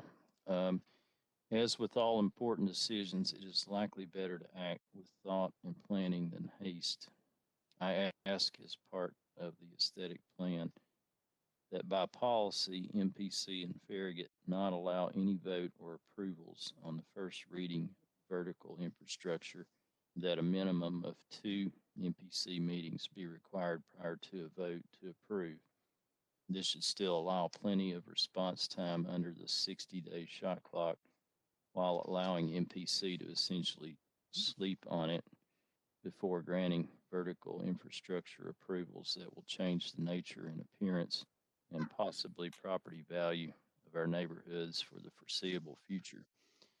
Specifically related to the proposed plan attached to the December 17, 2020 MPC agenda, item 2, page 2, co-location of dual function to control the number, placement, and bulk. This is the third time I have requested the Town of Farragut to discourage, and certainly to not, as a matter of policy, encourage co-location. Town representatives have made public comments similar to, don't see why the cellular companies would not want to share a pole. I am paraphrasing. To me, it seems that the town is favoring the interests of the cellular companies over the citizens. Please do not encourage this unproven situation of multiple transmitters on the same pole, potentially resulting in the decrease of one's property value in the interest of sparing a pole in a neighboring home's right-of-way. Modification of page 11, item 9, remove of consideration of tree root zones. If avoiding a tree root zone results in a millimeter wave radiation emitting antenna being placed closer to the sleeping areas of a home, I, for one, would prefer to have the Town of Farragut policy be to interfere with tree roots. A proposed addition to the aesthetic plan, item pertaining to regulation of noise. Who would want to look at a beautiful scenic view or home if, while looking, a chainsaw was constantly running in the background? The term aesthetic is defined as concerned with beauty or the appreciation of beauty. If an item in the Town of Farragut right-of-way generates noise, this, in my opinion, would not be part of aesthetics, because if it is noisy, it could interfere with the appreciation of beauty. Would the town please add a section on maximum acceptable noise in decibels allowed by any item in the public right-of-way? I suggest the baseline standard be set on the gentle hum from transformers on power poles. I suggest a maximum allowed be no greater than 30 decibels, which is the equivalent of human voices whispering nearby. Thank you for actively listening to my comments and taking action to protect our neighborhoods. And that is the only comment I had on this agenda item.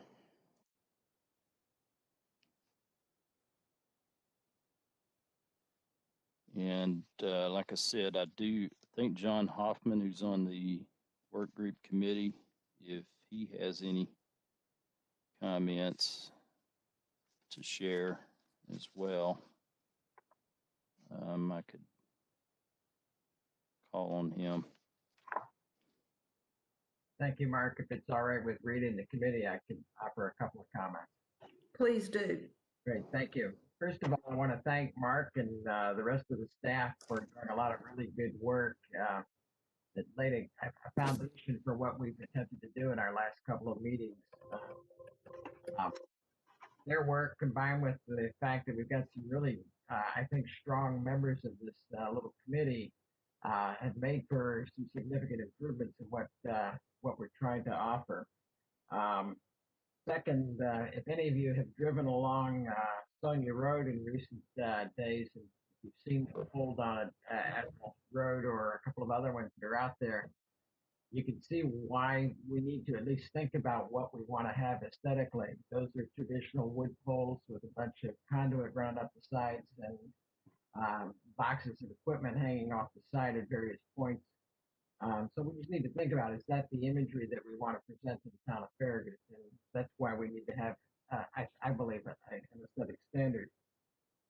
Next, the most fundamental thing with why we wanted to come to you guys tonight, from my perspective, is Mark gave us a bunch of homework and I started driving around looking at things. I realized there's a certain amount of subjectivity in any of this, and I'm not the world's biggest expert on any of this. So I'm looking for comments and suggestions. The comment from Laura Squires, a couple of those things are worthy of consideration, whether I agree or disagree with some of or everything that she's saying. There are some things we need to consider, and clearly you guys have got a lot of experience dealing with the community, dealing with various commercial projects and the rest. So I'm hoping to get some feedback from you all so we can bring you all next month or whatever a really solid proposal that will be for the benefit of all of our citizens. So thanks for letting me talk for a minute.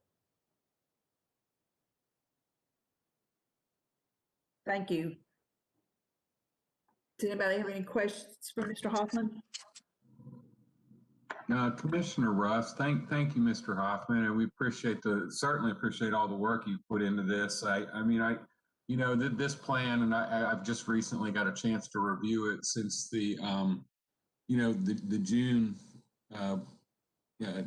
aesthetic plan and discussions that we had. I noticed there have been some changes, for example, in the number of types of poles. As I recall, I think there were 4 types of poles, where the type 3 originally was like a type 4 for the new freestanding poles. But hey, Mark, on page 92 or slide 31, I just kind of feel like when I read that, it deals with the additional placement requirements for type 3 vertical utilities. I would probably ask that committee to maybe, visit that. And because when I read through that, it still is confusing a little bit to me about that placement, and maybe,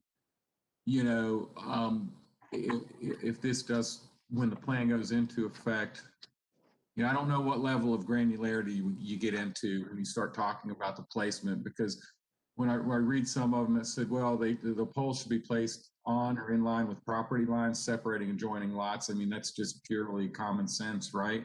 What would make sense.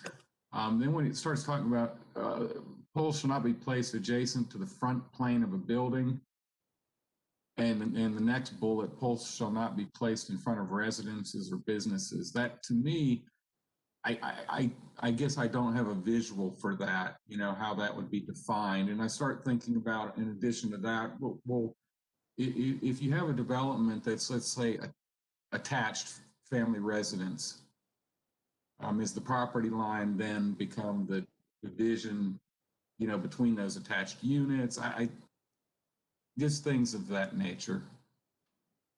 Those were just some of the things that came to mind when I read through the new revised plan. Yeah, that makes sense to me. I mean, there'll be situations where these are probably not going to be feasible, just because, like what you said, of the style, the development, or the context. So we may have to look at the word shall versus should on some of these, and then clarify some things. We do want to have language that's as strong as possible. So shall is always preferable, but we don't want to create a situation where if you have to vary, then it's essentially going to require some kind of really substantial undertaking.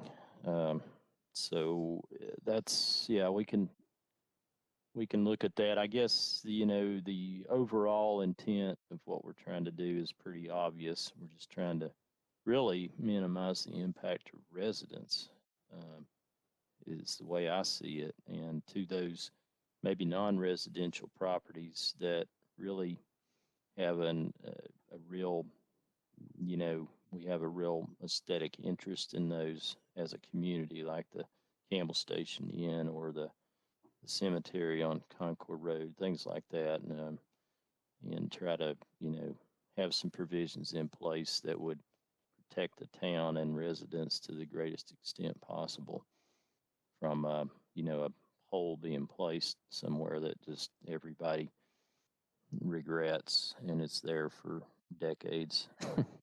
So.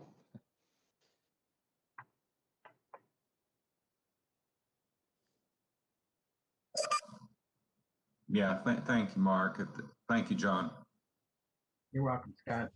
Scott, if I could ask one question of you all, looking at it not so much from residential, but from the commercial side of things. It occurs to me that perhaps one of these telecom companies might come to a commercial developer and say, all right, you've got light fixtures in your parking lot. I want to use one or more of those poles to hang an antenna off of it. Is that something that we should be considering as we put together an aesthetic plan, or is that totally an issue for the commercial property owner and we should stay away from it? Well, the focus of the aesthetic plan we have here is just on public rights of ways. Now, we could address stuff on private property with the architectural design standards, or perhaps provisions in the zoning ordinance or subdivision regulations, depending on what it is. But this particular plan is specific to public rights of ways, because currently, in the way that the laws have been arranged, these telecommunication structures at least get the benefit of being a utility if they're in the public right of way. If they're out of that space, then, they don't have those kind of protections. So, in the current regime, they're going to want to put their structures in the public rights of ways.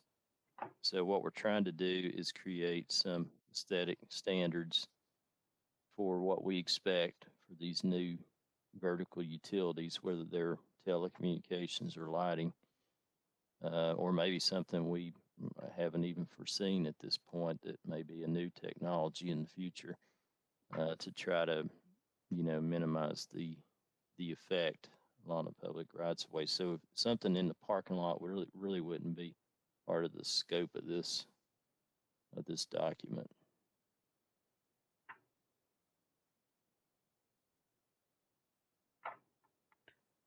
Mark, what about neighborhoods that don't have any kind of poles in them now? But Well, if someone were going to place a pole in a neighborhood, then it's obviously going to be a type 3 pole. And so what we would have in the ordinance right now is we would refer to, and these exhibits in the ordinance, and I added some clarification in there that really what they're trying to show you is what compliance would look like. I mean, there's going to be site-specific considerations. The thing with residential areas is if they don't have any residential street lighting or any overhead utilities, in some ways it makes it a little bit easier because basically what you're trying to do is make sure that the new vertical structures will be consistent. They're probably going to be a lot taller than residential street lights because residential street lights have a completely different function than street lights, than real street lights. I mean, the residential street lights are exempt in this ordinance, in this draft, because they're short. I mean, they can't be more than 16 feet tall. Many of them are not in the public right of way. They're not structurally capable of accommodating the weight that you could see with the structures that are governed by this plan. So they're completely different, kind of consideration. So what we would want to do with the type 3 poles is just, try to have them follow, the exhibits, and then work with the affected subdivision to, figure out what kind of, they may or may not want any lighting. If they don't want any lighting, then certainly they don't have to have lighting. But if they have a pole, then, make sure that it's consistent and as stealth as possible and tries to blend in with its surroundings, and then look at those placement considerations that we talk about in relation to type 3 poles, so that we're trying to minimize the visual effect that would be created, especially in these areas that don't have any vertical utilities at this point, other than maybe transformers that would be associated with underground electric.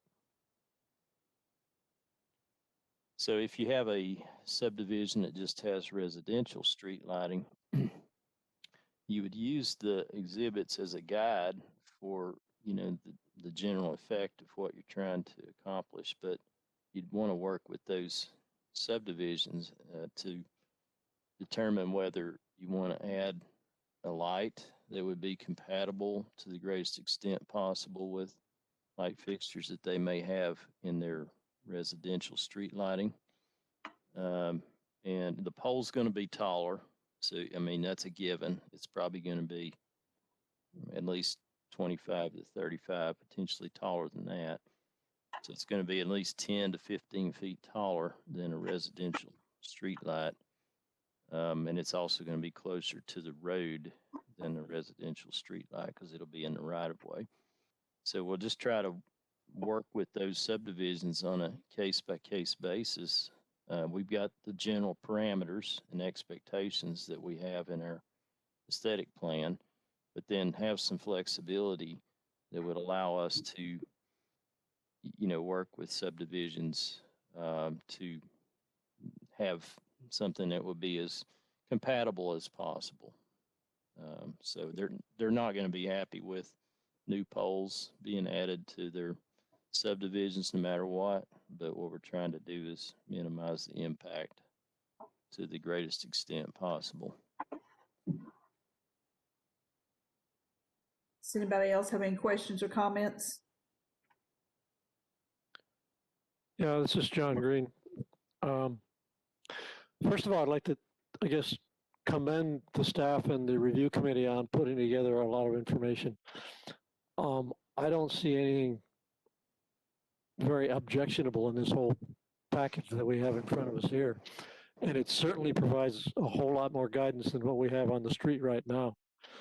So my one, thought would be to try to not perfect this, another 6 months to try to perfect this plan, but try to get something put together that will be a lot better than what we have. And it, of course, could be revised in a 6 months or a year or so if there were some minor tweaks that needed to be done.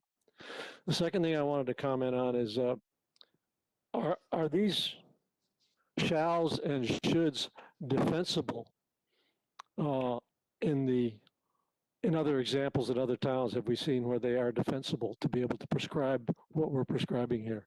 That question, I guess, is for Mark.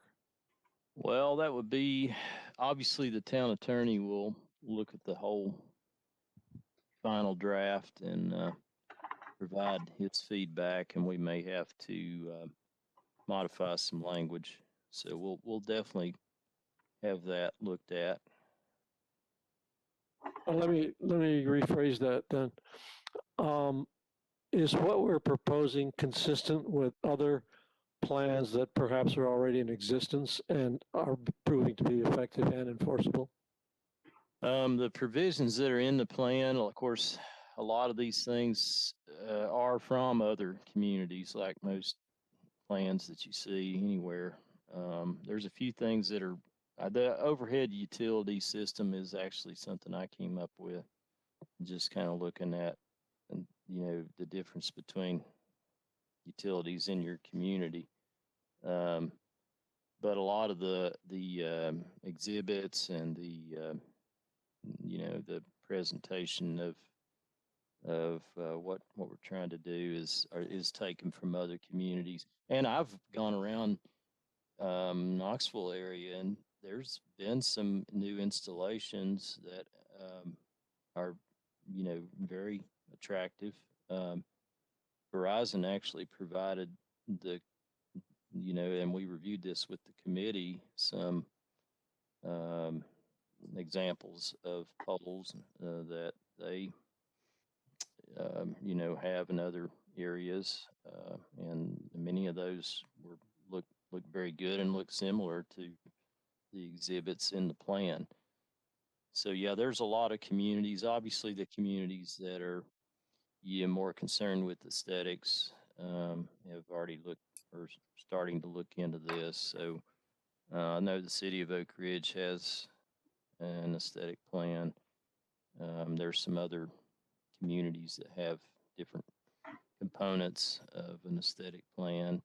A lot of activity on this topic happens in areas that where the view shed is critically important to the citizens, like in the Mountain West. A lot of communities in Colorado, I've noticed, have some really high standards for aesthetics and these kind of structures, trying to minimize the impact. And they, like the town, they have pretty much always required new utilities to be underground. So yeah, I think by and large, most of the provisions in this ordinance I'm very comfortable with legally. We'll have to obviously run it through the town attorney and make sure that everything we have. The only thing that could be an issue that I know of are these placement requirements. So for type 3 poles, I think that could be something that we'll have to have a little bit more flexibility on, because it may be that they physically could not put it in an area that's specified in our plan. And if the regulation is basically prohibiting the service, then that would be obviously a problem. So we'd have to look at that. Mark, can I add something on to, this is Vice Mayor Poblin. Commissioner Green, you're asking about defensibility. This was the one thing that the state legislators gave to the local municipalities. They took just about everything else that we could control away. So they wanted to make sure that they gave us an ability to have an aesthetic plan, to have some say on the appearance. So my feeling is that it's the appearance of the poles we'll be able to have some say on and enforce that. It's like what Mark said, the placement, I think we're going to struggle with. And I have a question after you're done, John. I have no more comments. Thank you. Okay, I want.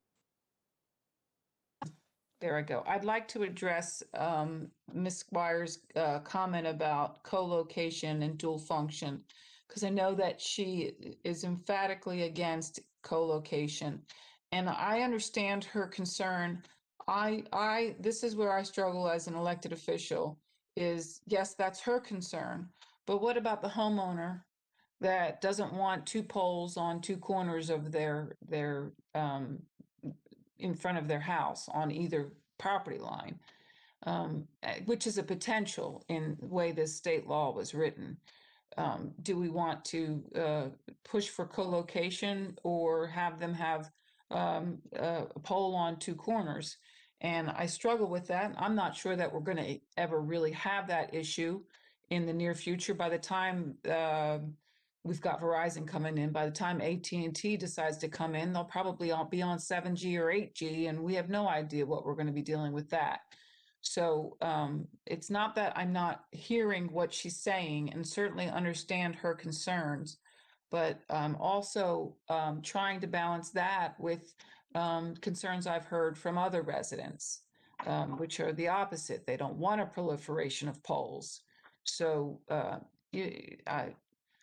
I'm trying to understand how we as a town with our aesthetic plan can provide as much flexibility to our residential areas as possible, since that's where it's going to be most impactful, is in our particularly ones that, well, it doesn't matter whether they already have poles or don't have poles. The poles they put up, I'd like to say that we only had 4 that came in, but those were quite unattractive, and we don't need any more repeats of what's gone up on Sonia and Deneen. And but I don't have a straightforward answer for co-location or no co-location, just judging from what I'm hearing from residents. So I guess that's something I'm going to continue to struggle with. This is Commissioner St. Clair. I have a few comments, questions. First of all, I think the hard work that the committee's done is really reflected in the product here, the iteration. So I'm very complimentary of that. And the structure, I think, it peels like an onion very well, and it's very well understood. I think that implementing this judiciously but expeditiously is of vital importance, because I think the Sonia Drive example, we don't need any more of those in the meantime while we're trying to do the perfect plan. Let's get something that's excellent out there and then move from there with whatever lessons learned we have. The final thing, I guess, there was some discussion about the number of types of poles throughout the town and what have you. I think that we're looking at the major roads and arterials and collectors. We need to have some kind of standardization there. I think the neighbors probably have to have consistency if they're going to have poles in their neighborhood and what have you. But I think in our major road plan, we need to be kind of consistent there. I can just think in terms of if you go every block and you've got a different kind of pole, you're going to start noticing that, and it's just going to jump out at you. Whereas if they're all kind of similar or identical, you're just going to fade into basically the landscape. And so I think I would not like to see a mishmash of poles throughout the town and in the roadways. That's all I have. Thank you. And I agree with Else? that, Commissioner St. Clair. I definitely do too. My question concerning that is roadways where there are poles now, will they come in and take those poles down and completely replace them, or leave those poles and add to it? I don't know if anybody has the answer for that or not.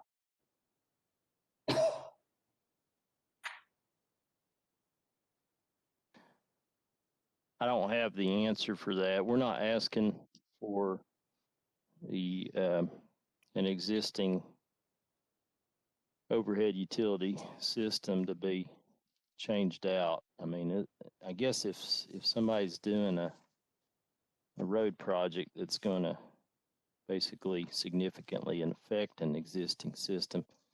I think that's a time when we need to have a conversation about the the vertical utilities and try to work with all parties involved to see if we can have a as aesthetically pleasing product as possible. I think we were able to work with TDOT, for example, on the Concord Road project to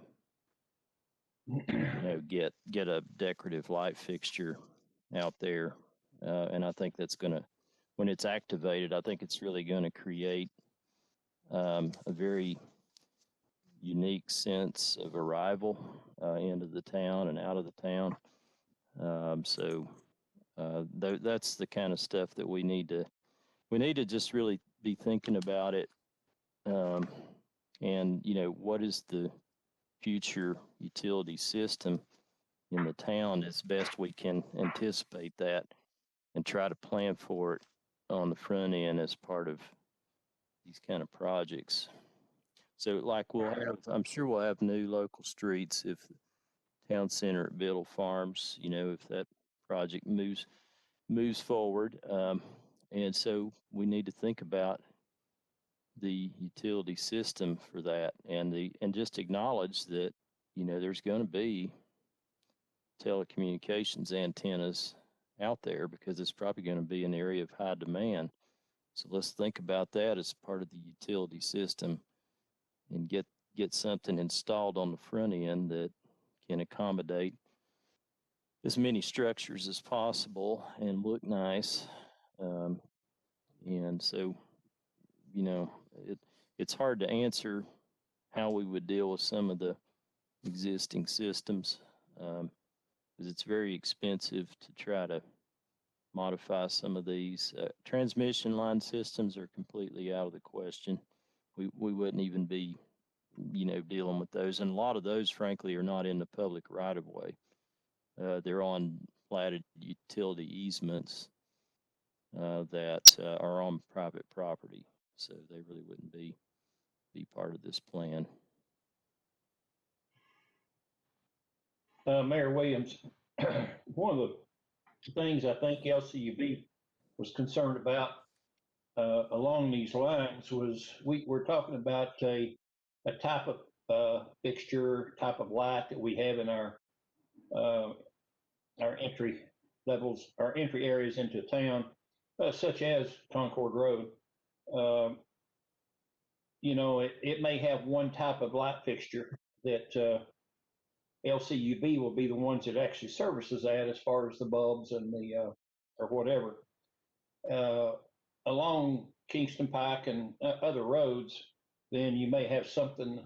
If you look down Kingston Pike, particularly as you head west, Renaissance area down to Dixie Lee, most of your light fixtures down through there all look the same. And then when you start looking into the neighborhoods, if they're a good example is Sugarwood. We have light poles in Sugarwood that are all the same, and they're LED. And at some point, I'm sure that there will probably be some sort of a need to where they put replacement poles in. I think they should look the same, and the light fixture should look the same.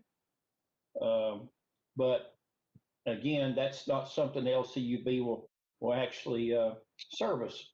That's something that the neighborhood services. So if it's something the LCUB services, I don't think they want 10 or 15 or 20 different types of light fixtures for them to keep in stock. I think we need to kind of look at what I think John Hoffman did look at some of the light designs, and then you also get into the coloration of the lights as far as what type of light they emit. Some of them are kind of an orange, and some of them a yellowish, some of them even a bluish, some of them a pure white. So I don't think we need to try to keep all these different types of bulbs in stock as far as LCUB trying to service these different lights. So I think maybe if we look at that and where, let's say in the town center, for instance, that there is going to be a addition to the top of a pole, it may have a light already there. And if it's going to be an addition to the top of the pole, and very similar to maybe what's there on the very left of the picture, where you see that node up on top, versus maybe one that like the middle one where you've got a light that comes out from the top, but the node may be somewhere farther down on the pole. So the other thing, when you get into co-location, if you look at that pole on the left, where it's got the lights down, the two lights on the side there, that could possibly be a pole with two nodes on it. You kind of look and you see the one node, and then you look like there's another one below it. That might be the type of co-location that could be possible. That's not so obtrusive, and it would probably limit the number of poles as opposed, and that's for the ones that want the poles limited, as opposed to the ones that say we just want one on a pole, and then you could end up with 2, 3, or 4 different carriers all throughout a residential area, to where it would almost look like a fence row because you have so many poles. That's all I've got. Anybody else have any questions or comments? Do the planning commissioners have any thoughts on the fixture question? Like if, like in the town center area, have y'all had a chance to maybe look at the fixtures that have been used on the 2 new commercial projects? They're bell-shaped fixtures. They would be, they're a little bit different, but they're pretty similar. Mark, do we know what the fixtures look like for the proposed, I don't even know if they've gotten to that detail yet, the proposed town center? Are they going to try and stay consistent with what is already out there? I think whatever we do, we need to just, at this point, we're going to end up with, we've got 2 different ones at the heart of our town, with the one at, the historic lighting at Campbell Station Inn. And then it looks like to me, both what's on, Starbucks. Admiral's Corner and Starbucks are the same. They're generally the same, yeah. Mm-hmm. And they seem pretty basic to me. I think if we're talking about getting beyond the town center, I'd like to have something pretty simple. I would like it if we stuck with one color. When you go down, they just put up a pole in a 5G. It looks like 5G in Turkey Creek, in the city of Knoxville side, and it's not a green pole. I think it's a brown pole, and then the antenna is white. Like, you couldn't even just make the whole thing one color and then require it to be green. With it. It may not be finished with it. Well, let's hope they're not, because it sticks out like a sore thumb just in the color. So yeah. I think we need to kind of get some consistency with color at least, and a simple light fixture, because I was looking on Kingston Pike, and there's quite a few lights on Kingston Pike as you go down, and if we're putting up poles with lights on and then they're competing with those lights, we've just got to be careful about that. Any more questions or comments? Mark, have we provided you with the information you need? Well, I believe what I hear is you all want to try to move forward with at least getting something in place. We can tweak it if we need to later, but have some provisions. I think it sounds like you all are generally okay with the components of the plan.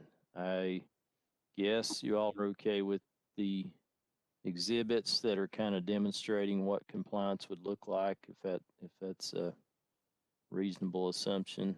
And we can kind of tweak the placement language a little bit, maybe to give it some flexibility, and of course run it through the town attorney, all this. So yeah, we could I mean, we can try to have something potentially in January for an ordinance, if you all think it's far enough along.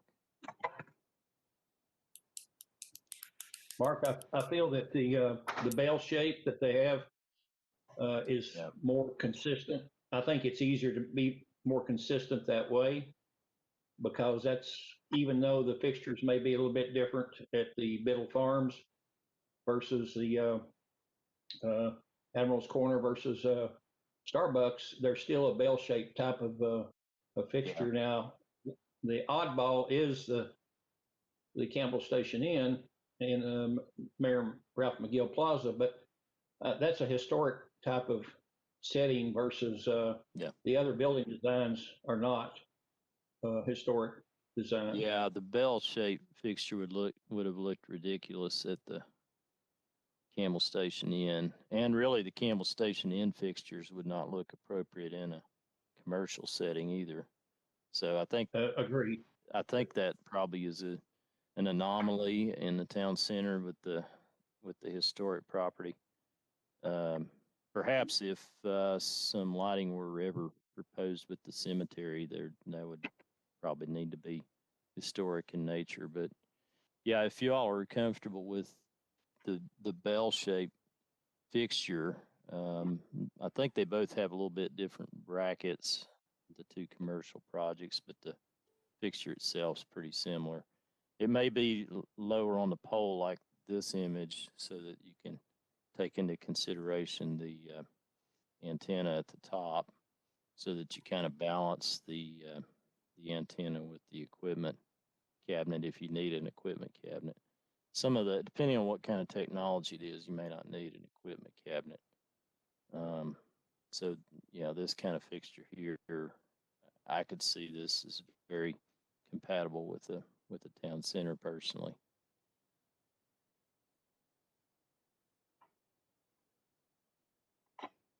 Anything else, Mark? Not unless anyone has any additional comments or thoughts on it.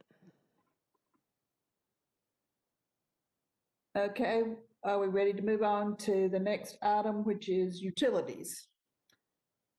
I do not have any utilities. Okay. Let me forward through these slides real quick. Whoops, wrong one. Okay. Nope, no utilities on the agenda. I do have one item under the citizen forum. Okay, thank you. I can go ahead and read that. And this is from Tim Sayers at 12812 Pecos Road. Dear Sir, Madam, following are my comments that I would like to have read at the December 17, 2020 Farragut Municipal Planning Commission MPC meeting during the Citizens Forum portion of the meeting. I'm also requesting that they be distributed to the members of the MPC prior to the meeting. Please email me a reply to indicate that you have received this email. My name is Tim Sayers. I live at 12812 Pecos Road in Farragut, which is in the Saddle Ridge Subdivision. My comments are regarding final plat approval for the Ivy Farm Subdivision, Unit 1, Phase 1 that took place at the November 19, 2020 MPC meeting. While I'm not surprised that the MPC approved the final plat, I am disappointed by multiple things. I am disappointed that not a single MPC member stood up for the residents of the Saddle Ridge subdivision and voted no. I'm disappointed that the Goodall Homes was able to have a representative participate in the web meeting and have discussion with the MPC regarding Ivy Farms, yet the residents were not able to do this. I am disappointed that residents are limited to 5 minutes of comments on an agenda item. I am disappointed that the MPC allowed Goodall Homes to radically change the topography of the Ivy Farms property, even though there is wording in Town of Farragut documents that says that developers should try to work with the natural topography of the property they are developing. I am disappointed that until just recently, the town's engineering staff refused to acknowledge that there had been an existing small, approximately 12-inch high berm that divided the Ivy Farms and Saddle Ridge properties in the area of Pecos Road. I'm disappointed that the mayor says he wants public input on issues in the town and that he wants to do what the majority of the citizens want, yet ignores the voices of the citizens that live in the Saddle Ridge subdivision. I'm disappointed that in my comments that were read during the November 19 MPC meeting, I had requested the chairwoman to ask each of the MPC member if they personally been to several specific locations within Saddle Ridge and Ivy Farms within the last 30 days. My request was ignored. I am disappointed that, to the best of my knowledge, few, if any, of the MPC members have had recent discussions with residents of Saddle Ridge about their concerns with Ivy Farms, and the list goes on. The MPC members devote a lot of time, energy, and effort to the MPC. The MPC and its members do a lot of good things for the town of Farragut. Unfortunately, on issue of the final plat approval for the Ivy Farm Subdivision Unit 1, Phase 1, the MPC got it wrong. Signed me, a disappointed town of Farragut resident, Tim Sayers. That was the only comment I had under citizen forum.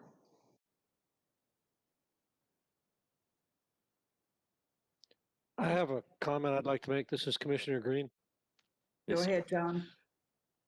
In that last citizen's comment, I think it's worthwhile mentioning, he made a comment that he didn't think any MPC members have had recent discussions with residents. To my knowledge, as a MPC, as a commissioner, I am not able legally to have one-on-one discussions with residents or with a developer about items that will be on this agenda. That's the whole idea of the Sunshine Law. Sometimes that Sunshine Law works to the public benefit, and I think sometimes it works not to the public benefit. But that is, in fact, the law. I can't sit down with the developer and have my own little private meeting, and I can't sit down with a resident. I think that's the role of the elected officials to do that, if I understand that correctly. That's all I have. Thank you. And to follow up with that, Commissioner Green, I have been following emails and have been in contact with some of the other impacted citizens north of Pecos Road who have seen the grading is kind of disturbing when you look at it, and in the middle of it, they got it up very high before they kind of leveled it off. And of course, they needed that all stabilized. There is a ditch that ran along the property line that Mr. Ivy, I think, installed. And they have, my understanding is that Goodall Homes has agreed to maintain that or put that small ditch back in. There was a recent issue, and Scott Brewer from the staff went out to specifically address the concerns of one homeowner. So we are responding to homeowners' concerns. Daryl Smith has sent out several emails demonstrating the difference in the runoff from what was directed towards Saddle Ridge. I think it's Paladin, Lodge Pole, and I can't remember the other's cul-de-sac. And with this grading, they're kind of keeping the stormwater from moving over onto Saddle Ridge. It's just a matter of getting those hills, the graded areas stabilized. So it is something in motion, and we are staying on top of it.